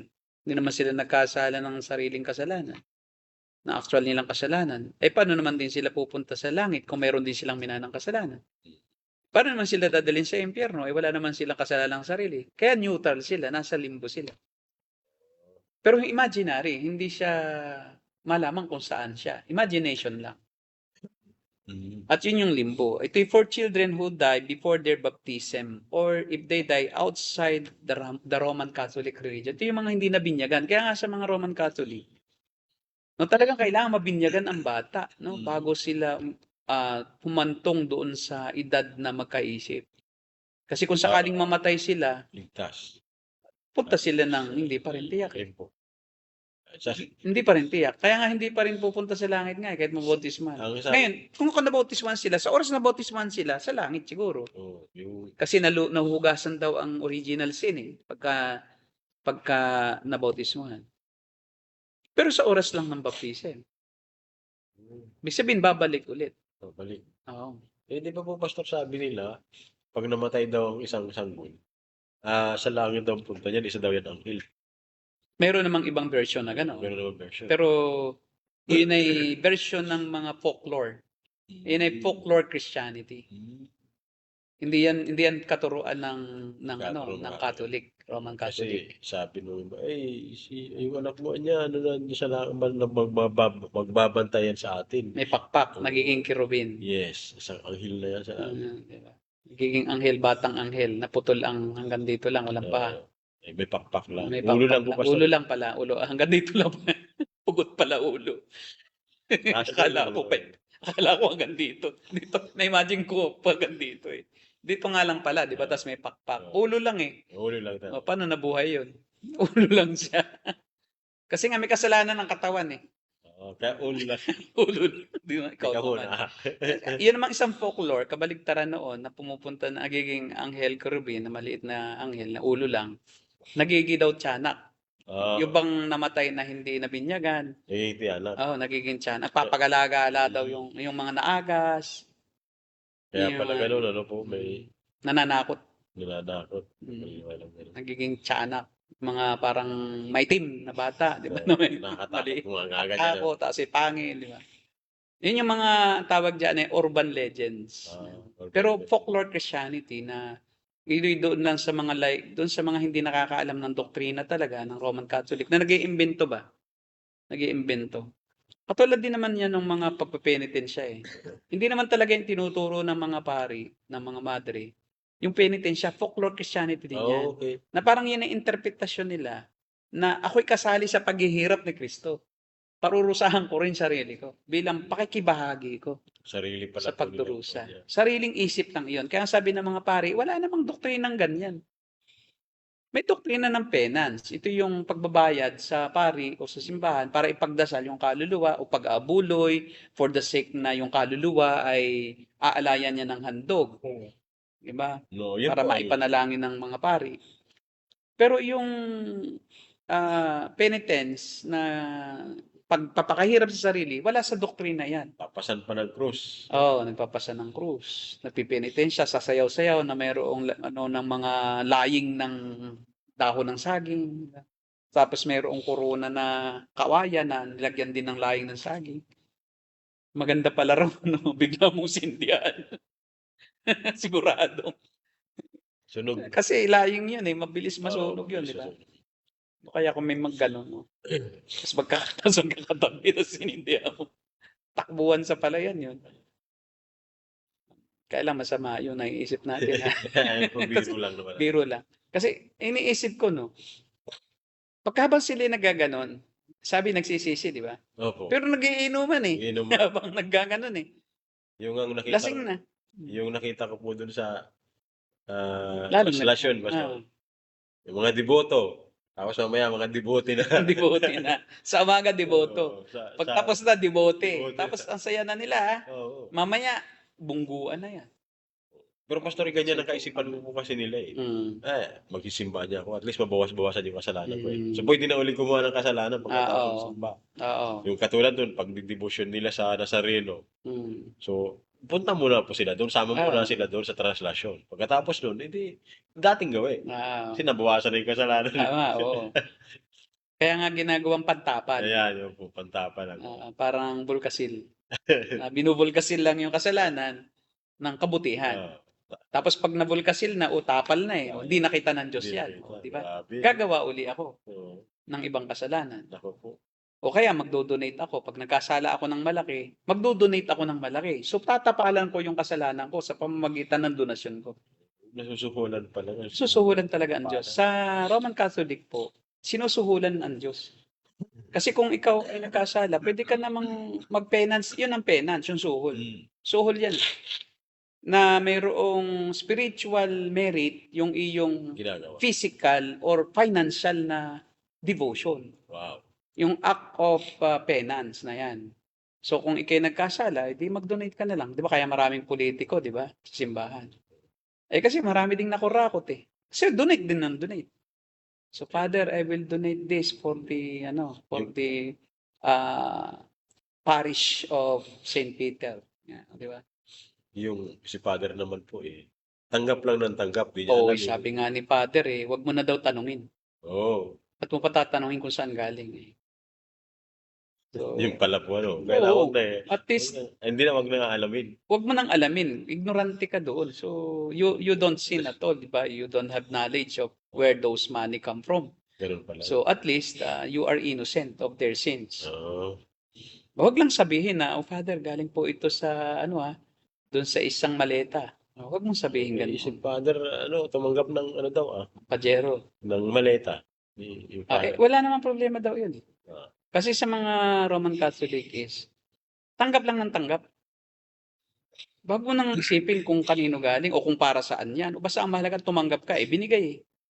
Kasi nga they lack the conviction that prompts them to evade evil. Because they have the Holy Spirit eh. How can they deny yung mga ganong suhol? Kung wala naman silang banal na espiritong nagkukonvict sa kanila, tika, huwag mo yung gagawin, huwag mong tatanggapin dahil malulunod ang mga Pilipino. Kasi kukonsintihin mo yung pagnanakaw sa kaban ng yaman. Kinonsinti na. O kasi pag konsente, yung pagtanggap, kung alam mo namang iya'y masama, tinanggap mo pa rin, kinukonsinti mo yung masama. Ngayon, ang resulta ng paggawa ng masama at pagkonsinti sa paggawa ng masama ay talagang kapahamakan ng maraming tao. So, kabahagi ngayon siya. So, kung may nalulunod na Pilipino, ay di siya'y kasabwat doon. Oo, siya tumanggap. Oo, tumanggap din siya. Kaya nga, your hands are not clean. If there's somebody died, sa baha ngayong paparating, lalo ngayon naman, no? Noong tagulan. Bare months na, nako. Asahan natin yan, magkakabahaan na naman yan. Bubulwak na naman yung mga hindi nila natapos na mga Di bali po, Pastor, flood control program. di bali po, may pinagmamalaki naman yung presidente natin, yung sa Araneta eh. Anong pinagmamalaki niya ngayon? Yung nagawa na nila eh, may yung sa flood control eh. Sa Araneta. May ginagawa daw dyan eh. Sa Araneta. Oo. Ay, syempre, makikinabang sila ron. Doon nila gagawin. Sana tutulong. At sana totoo nga na ginastos nila lahat. Pero I doubt it kung yung pera na para doon ay talaga napunta lahat doon. At yun ang problema sa ating bansa, no? Dahil ang Romano Catholicismo sa bansang Pilipinas ay fake Christianity. Roman Catholicism is a pseudo-Christian group. It is not a true Christian group. Dahil ito ay Roman eh. And Roman Catholicism basically denies the doctrine of sola scriptura, sola gratia, sola fide, solus Christus, and soli Deo gloria. Mas pinahinggan po nila yung authority. Sa kanila, sobra scriptura, sobra gratia, sobra Christus, sobra fide. Kasi bukod kay Kristo, kaya sobra, mayroon pang mga saints. Pwede mong dalanginan din. So, hindi lang si Kristo ang tagapamagitan. May iba pa, kaya sobra kay Kristo. Si Maria, si Jose. Pangalanan mo na lahat ng iyong alam na santo. Sobra Kristos. Sobra Kristos. Ang dami niyong Kristo. Sobra pide. Sobra pide. Di ba? Talagang sobra-sobra sa faith. Oo. Kailangan mong gumawa para ka, hindi sapat ang faith mo eh. Para maligtas ka. Kailangan mong magtiwala sa sarili mong gawa. Ang problema sa katitiwala sa sariling gawa, ay the heart is deceitful above all things. Mandaraya yan eh. Pag hindi yan binago ng Diyos, kaya nga napakahalaga ng isang tao, isilang na muli sa Espiritu. Baguhin ang kanyang pusong bato, palitan ng pusong laman. Baguhin ang kanyang pagkatao sa pamamagitan ng banal na Espiritu na mananahan ang banal. Only when the Holy Spirit indwells a person, that person will become a new person. Yeah. So unless the Holy Spirit a man becomes a Christian, a true Christian, regenerated by the Spirit, he cannot change himself and he cannot be saved. Kaya salvation is only by the work of God, through the death of the Son, and through the indwelling of the Spirit. Kaya ang salvation ay gawain ng Trinity. God the Father elects, God the Son died for the elect, and God the Holy Spirit indwelt the elect so that they appropriate salvation, which is by grace through faith in Christ alone. Kaya nga ang problema sa lahat ng ito ay inimbento lamang nila yung kanilang katuruan. By the way, sa Roman Catholic Church ay may tinatawag tayong venial sin at saka mortal sin. Ang venial sin, ito yung mga kasalanan na pampurgatorio ka lang pag namatay ka. Yung hindi sobrang masama. Pero yung mortal sin, impyerno ka. Wala ka ng pag-asa pa na pumunta o umakyat sa purgatorio at pumuntang langit. Hindi ka naman po-promote. Ang mortal sin, kabilang dyan yung pagpatay, pangangalonya, tawag doon, pakikiapit, Pero lahat yun ay ginagawa nila. Yeah, yung mga pare, lahat talaga. Kaya nga sabi ni Reverend Anthony Pisota, alam mo nung nabubuhay pa si Reverend Anthony Pisota, isang Bicolano, na pari dati, na naging Christian, naging Baptist, at naging pastor. Mm. Gumawa siya ng aklat nung nabubuhay pa siya. Siya ay yumaman dahil dun sa aklat na yon. Bakit siya yumaman? Binibili ng mga mother at sinusunog. Ubus lagi yung ubus lagi yung kanyang libro. Sinusunog pala. Yung mga kabilintunaang turo ng Iglesia Romano-Katolika. Binibili. Binulgar niya. At doon niya binulgar na 99% of all priests are either gay or bisexual. Kaya, 1% lang ang tunay na lalaki na pare. Siya ang nagsabi doon sa librong yon. Ang sabi niya, 99% of all priests are either gay or homosexual or bisexual. Pag sinabing bisexual, they have desire both for men and women. Pwede sila, kahit sa lalaki o babae. Kumbaga, they are, nalilito sila. They are confused of their identity. That's why nagpari na lang. Kasi kita mo, isipin mo, magpapari ka ba? Tatanggihan mo ang pag-aasawa kung talagang walang problema ang sexualidad mo. Pero at least sabi niya, may 1% na tunay na lalaki. Pero yung mga yon ay talagang itinulak ng mga magulang na magpari. Hindi dahil sa kagustuhan nila, kundi pressure ng family. Kasi sa Roman Catholic families, pag kami roong naging pari sa pamilya, ito'y pride ng buong angkan. At parang yung paring yun ang magpo-promote din sa buong angkan para sila makaakyat sa langit. Kaya may term sila niya, kakapit na lang ako sa abito nung aking tiyo na pari. Para bang there is something special in that person na parang madadala niya ng righteousness niya, mahahawa niya yung family. Kasi kita mo sa mga Roman Catholic, ang kabanalan kasi nasa lugar, nasa abito, nasa bagay, hindi lang sa tao. Kaya kung ano yung sinuot ng pare, pwede nilang yung hawak-hawakan. Idolatry. Idolatry, no? Parang there is something holy doon sa hinubad ng pare. Mystical belief. Kaya pag pari, marami kang mahahawakang bagay-bagay na dala-dala niyang anak kong pari. Pag naiwan niya yung tsinelas niya, suuti mo, parang ito may kabanalan ni Father. Kaya kita mo, yung makahawak sa kamay ng pari, parang nalilipat sa kanyang blessing. He becomes the source of blessing. Repository din sila, yun ang doctrine nila. Priests are repository of God's blessing. So if you will deny the priest, God will deny the blessings for you.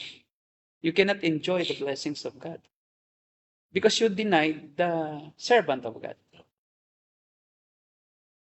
At ang mga pari ay talagang nagtataglay sila ng special na anointing sa Diyos. Kaya kahit yung mahaba ang buhok, na parang drug addict, banal pa rin ang tingin nila. Kahit ang pangit-pangit ng hitsura, gwapo yun. Kasi huwag mong lalaitin ang hitsura ng pari. Banal yan Pagkakasala ka sa Diyos. Huwag mong pag-iisipan ng masama yan. Kahit nang re-rape na yan, banal pa rin yan. Kasi bukod naman yung pagiging pari niya doon sa gawa niya Kasi siya anointed siya May po ako, Pastor. Naniniwala ako po doon sa sinasabi mo na si Father Anthony Pisota ay nagsabi na 99%. Yes, oo. Kasi may experience po ako yan na, may nakakaibigan ako na naka-experience. Umalis po siya sa seminary. Until such time na na-realize namin na kasama na, naging barkada namin na ganun nga siya. Kasi, syempre, hindi pa naman ako ng Christian talaga. Inuman kami. Nung nalasing, kinakapa niya kami. Mga lalaki kami kasama Isa-isa niya. So, totoo. Depicted yan sa mga movies. Yung movie ni Bogey Alcacid, di ba? Naging seminarista siya. So, sinusubok sila nung pari. So, may pinasayaw na babae, buto-bat, tinanggal ang kasuotan. Nilagyan sila ng bell sa ari. Walang tumutunog. Kahit tubad-tubad na yung babae. Iba na. Tumunog yung kanya. Di ba? Siya nang pinatayo. Doon, pinaghubad. Nung hubad na siya, nagtunugan pati yung pare. Ay, alam na di. Iba na pala. Kumbaga, dinidipik lang naman ng mga pelikula kung ano yung katotohanan. Yes. Kaya ako, may karanasan ako sa mga madre na akala ko ang mga madre banal. Pero one time nung ako ay kaya ako lumayo, ang kalooban sa mga madre. Oo. Dahil ako ay Carmelian ako, Product ako ng Mount Carmel High School, Infanta, Quezon. Kaya ako umalis sa Mount Carmel, isa sa mga disgust ko doon, one time na nagkaroon kami ng CAT, so uso pa yung CAT. Lagi akong binubugbog ng mga anak Opisyal. ng mga opisyal, anak ng abogado, di malakas ang loob. Bubugtian akong ganyan. And late naman niya. Di ba? Bubugtian akong ganyan. Oh. Tapos di sobrang sakit ng katawan ko, tapos nahimatay ako sa ilalim ng init ng araw. So, walang choice kundi dalhin nila ako dun sa kumbento ng madre. Tapos, habang nandun ako, hindi alam ng mga madre na ako ay wala man lang pumaypay sa akin, wala man lang gumamot sa akin, wala man lang nag-care sa akin na madre. Tapos, tanghaling tapat gutom na ako at gising na ako, walang nag-alok ng pagkain. Di nakikita ko sila roon, nagtatawanan sa sarap ng pagkain. At tumanim sa isip ko yung pagiging ipokrito ng mga pari at madre. Sabi ko, totoong kayong lingkod ng Diyos. Bakit ako na nandito at kesyo mahirap ka? Siguro kung mayaman ako, baka hindi lang ako doon dinala Baka dinala akong ospital Di ba? Oo. So pinabayaan nila ako, hindi nila ako pinakain, hindi man nila ako sinabihan na, nauuhaw ka ba? Nobody cares. And that's the reason why, sabi ko, baka peke itong reliyon. I believe in what they believe because I don't know any other belief system. Kasi nung panahon na yon, nung ako ay nag-aaral sa Mount Carmel, isa lang ang alam kong protestante, yung Disciples of Christ Nagtataka ako roon. Sabi ko, bakit itong mga kamag-anak ko sa tabing dagat, nakakatanggap ng mga frisbee, meron mo daw mga nagdo-donate, alam mo yung tawag doon na World Vision, recipient ng World Vision. Sabi ko, ano yung mga taong yan, ba't mo pagbigay? Kasi natanong ko nga sila, saan ba galing itong mga gamit ninyo? Ay mga Amerikano yan, na nagbibigay sa amin. May bayad ba yan? Wala. So nagtataka rin ako, bakit ito may good works? Bakit itong mga taong ito, mga protestante ang tawag? Kasi pag sinabing disciples of protestante yan. Oo. So pag sinabing ikaw ay ibang relihiyon, wala, tatlo lang ang alam kong relihiyon, Iglesia ni Cristo, Protestante, Romano Katoliko. Dati po. And then yung kapitbahay ko na Romano Katoliko na taga pa talagang siya manang sa simbahan. Linggo-linggo naglilingkod sa simbahan. Libuto talaga. Kapitbahay na. They are well off sila mayroon silang hanap buhay. May tricycle ang asawa, yung nanay ay may negosyo, may tindahan. So they can afford. Ngayon yung kami na kapitbahay niya, we can't afford kasi ako ulila ako sa magulang. Niwan ako sa lola ko when I was still 2 years old. And then I grew up with my grandmother. So, wala talaga. Pero never once, kahit Pasko, na yung mga kapitbahay namin Katoliko na mga mayayaman ay namigay ng pagkain sa amin. So, I doubt. Sabi ko, if this is true Christianity, I don't want to become a Christian. Because I don't want to hurt the feelings of other people. At yun ang mga ginamit sa akin ng Diyos to search for the truth. The bad testimony of those Roman Catholic servants or workers na naging daan upang ako ay talagang mag-isip. Yes. At kasi ako sakristan kabataang lingkod So I became a KL because naging scholar ako ng Mount Carmel.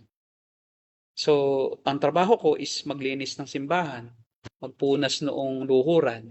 Kaya pag Sunday, nakatingin ako doon sa isang sulok pagka may tumutungtong sa luhuran. Sabi ko, tumuntong na naman itong si Kaga nito So ulilinisin ko na naman. So habang nagmimisa yung pare, ganun ang isip ko. Tapos nakikita ko doon yung mga chismoso, mga chismosa. Alam ko itong mga chismisa na naman to. Pag may papasok, bulungan. Sabi ko, itong mga taong ito talaga narito lang para magchismis sa buhay ng may buhay. Pag may papasok na mahirap, ang tingin nila parang ang baba. Pag may papasok na mayaman, ini-entertain. Lalo pag mayor. Sabi ko, teka, mukhang salungat ito sa sinasabi ng kasulatan. Tapos ang mga donasyon, nakalagay ang pangalan. Maging yung rebulto ni Maria, may donated by.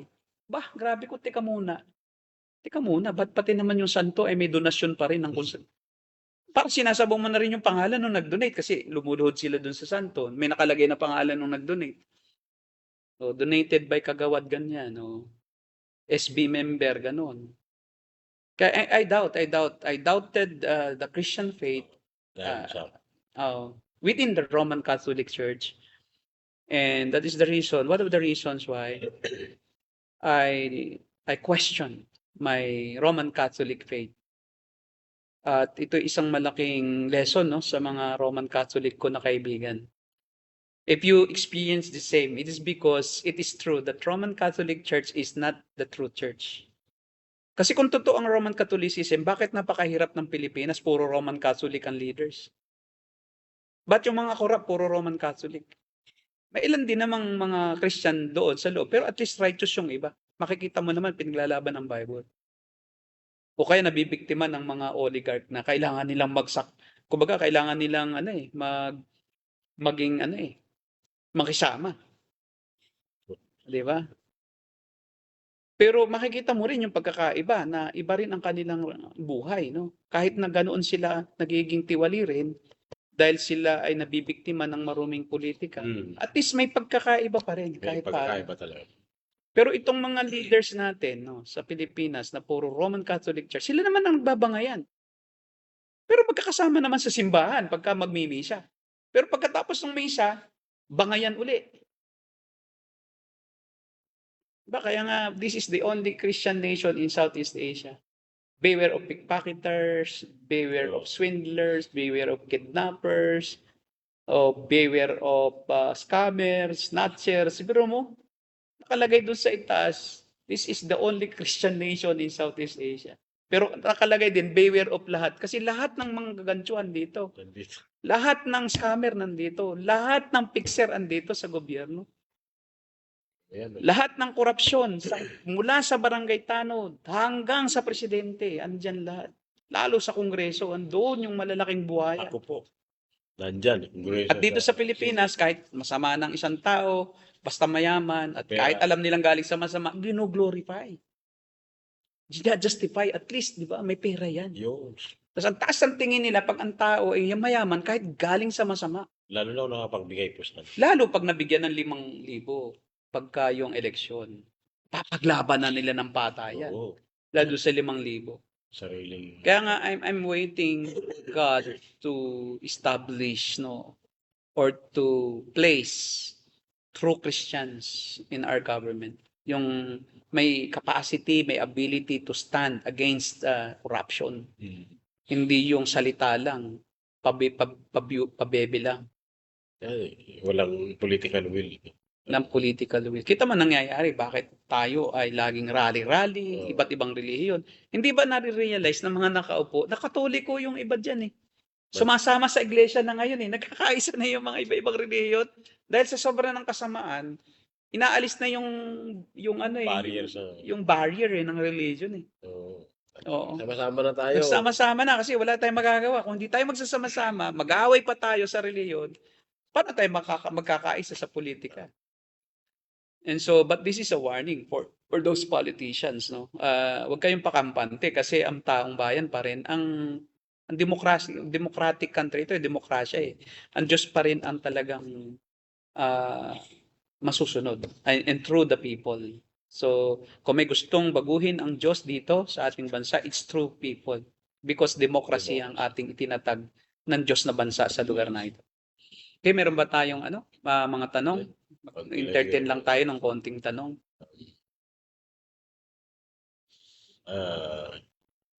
Sige. Yan. Parang wala naman tanong. Wala naman masyado, no? Out of topic, ano po? Parang 44,000 po ng mga ligtas na dito. Sila ba yung mga tinutukoy? Jehovah's Witness, nung may doctrine na talaga sila yon. Kaso sumubra na nga eh. Yeah, sumubra na, hindi na totoo. Hindi totoo yun. Hindi na totoo yun eh. Sumubra na sa mat. Kasi pag nakaabot na sa 144,000 ang bilang, darating na, hindi dumating. Question. Another question. Hindi yan tanong. Sabi. Susunod. Next. Russell Ayumin.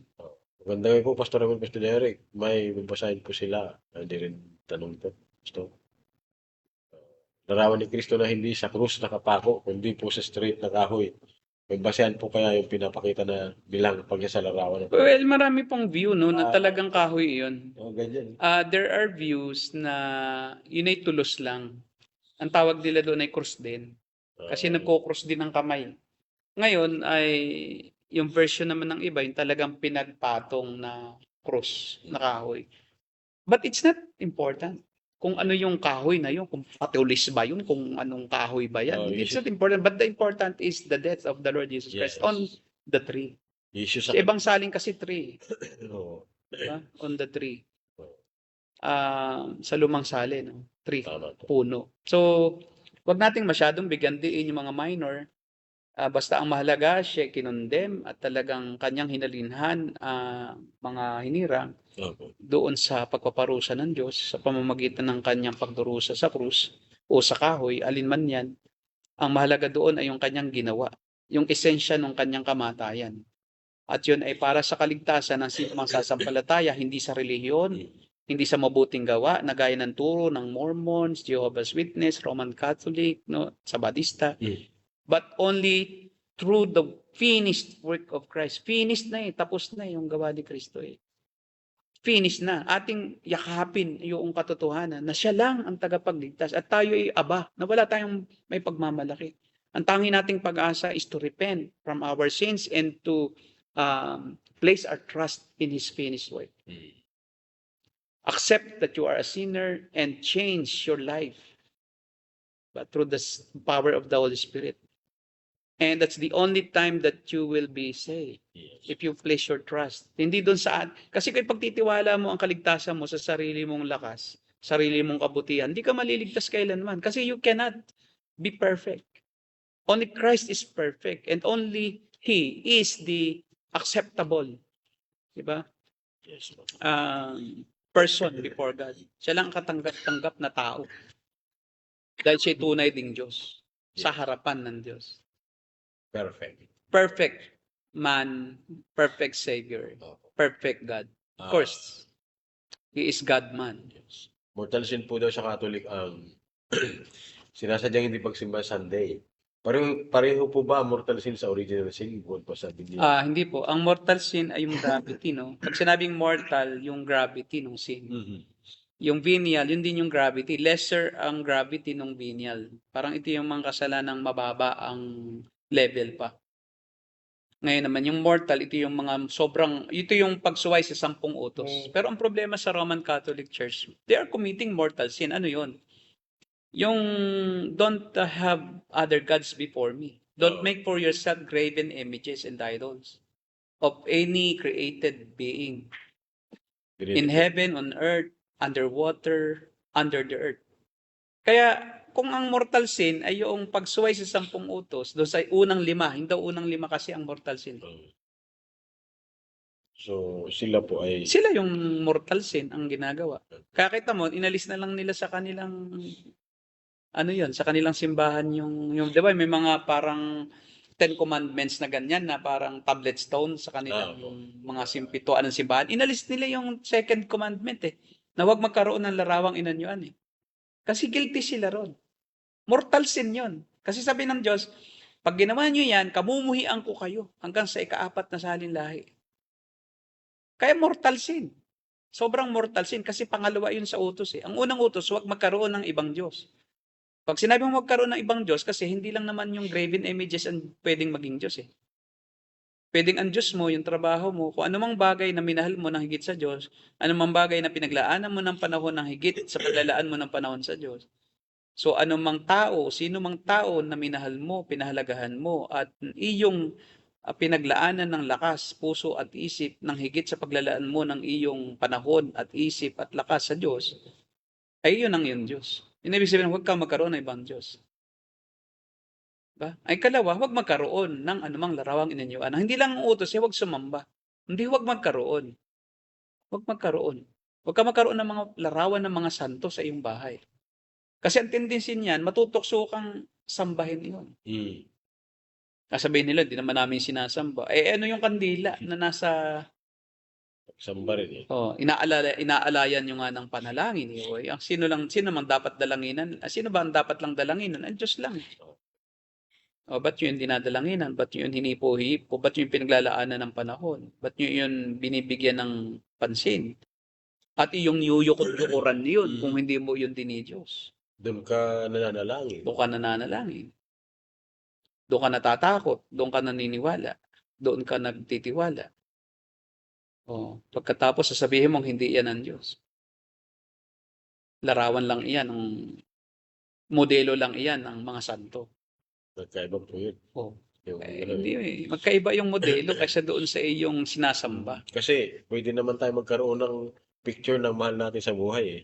Pero hindi natin Naalayan. inaalayan, hindi natin niluluran. Yes. Yun ang pagkaiba. Sir, Kaya po yun po, ang mortal sin ay yung malaking kasalanan. Kaya ng pagpatay, pagpapakamatay, pag-aagas, pagpatay din kasi yun eh. Pagsamba sa Diyos-Diyosan, mortal sin. pagkakaroon ng ibang Diyos. Yun ang mortal sin. Pangangalon niya. Mas mababa pa nga yung pangangalon niya sa kanila eh. Kasi maraming pare, Nangangalon niya. ginagawa nila, nakikiapid eh. Next question. Sabi nga ni Rizal, di ba? Huwag kikibo eh. Si Maria Clara, doon sa No Limit Tangere, Padre Damas. ay anak ni Padre Damaso na ipinampun kay Kapitan Tiago. Na inaring tunay anak ni Kapitan Tiago. Dahil siya ay makapraile. Wow. Nagbulag-bulagan.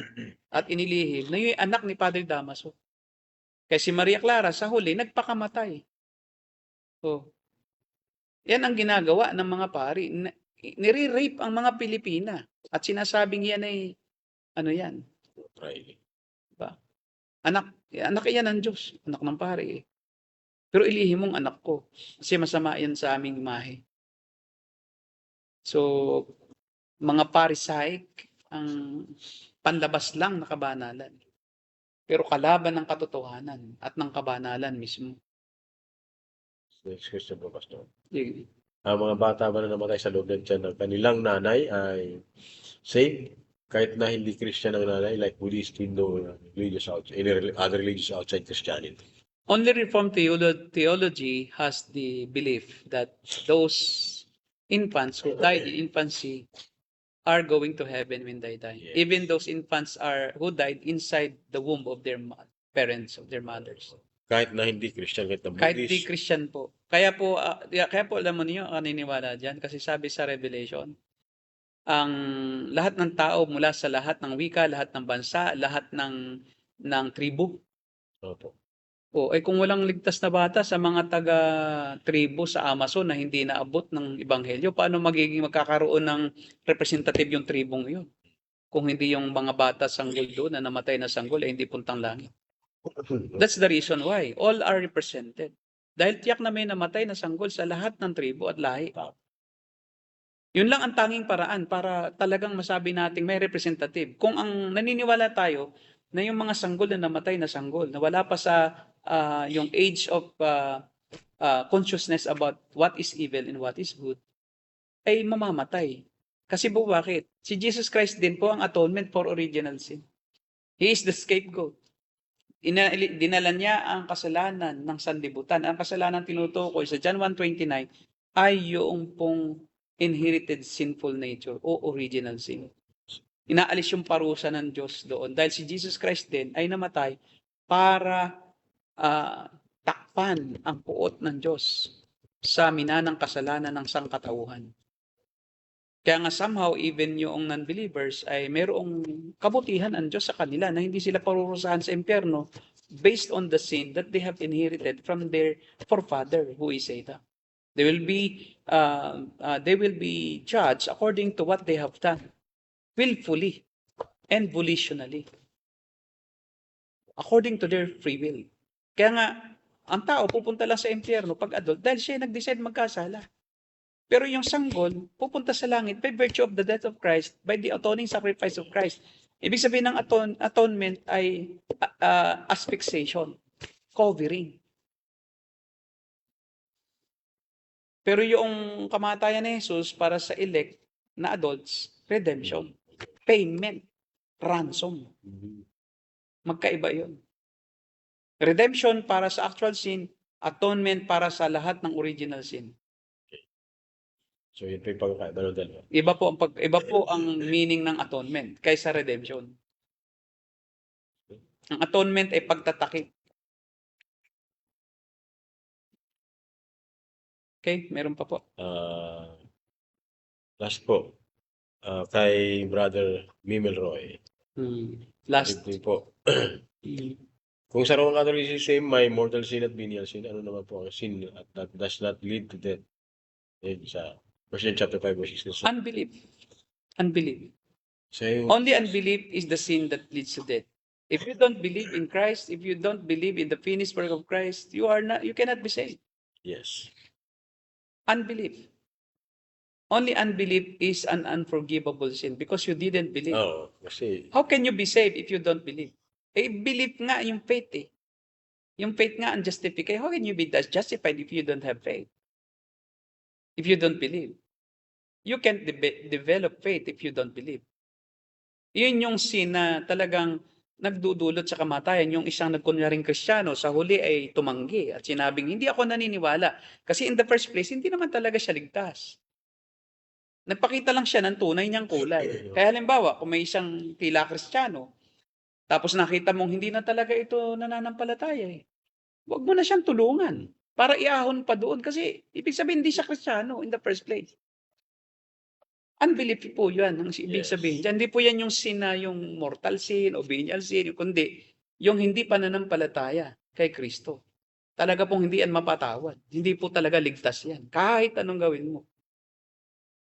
At marireveal yan sa huli. sa huli, kikita yan. Kaya kahit yung iba ay sa umpisa, naging parang kabilang sa Christian Church, naglingkod, naging pastor pa nga yung iba, di ba? Marami nang nagawa, na accomplishment sa Christianity. Mhm. Pero it doesn't mean na tunay siyang Kristiyano unless talagang siya elect. Tama. Kaya alimbawa, siya tumalikod at sinabing wala na akong pananampalataya. Wala talaga. Hindi po yun naligtas in the first place. Huwag nating husgahan na siya ay saved. So, yung Hindi siya saved kasi bakit? Wala siyang faith eh. Saan ka nakakita na mawawala ang faith na ang Diyos Espiritu ang nagbibigay ng faith? Nawala ba ang banal na Espiritu sa isang tunay na Kristiyano? Hindi. Kasi hindi man tayo iiwanan ni pababayaan man eh. Sa inyo ang banal na Espiritu at hindi niya kayo iiwan ni pababayaan man. Ba't iniwan? Ibig sabihin, hindi siya pinanahanan. Okay. So unbelief po yung tinutukoy ang context doon. The sin that leads to death. Ito yung mga nasa Christianity na, kasama mo, di ba? Kaya wag nyo na silang abutin. Wala na talagang pag-asa yan. Pag sa huling sandali, sinabing hindi ako sumasampalataya na kay Kristo. Tinalikuran. Ang talagang sinabing hindi siya talaga Kristiyano. Wala po yung kaligtasan kahit naglingkod pa yan. Iba lang ang motive nun, kaya po nasa church. Maaring meron lang siyang gustong makuha. Okay, tayo po ay aabot na ng 2 hours. 8 minutes na lang at tayo po ay kusa ng mamamatay. So kami po ay nagpapasalamat sa inyo pong patuloy na panonood, pakikinig, pagsubaybay. At hanggang sa muli po na episode sa Webes po, ngayon pong Webes, ngayong linggo, Darating po yan. ay makita-kita po tayong muli. 8:30 ng gabi hanggang onwards. No? Ito po ang The Narrow Gate. And we are the Cult Busters. God bless you all.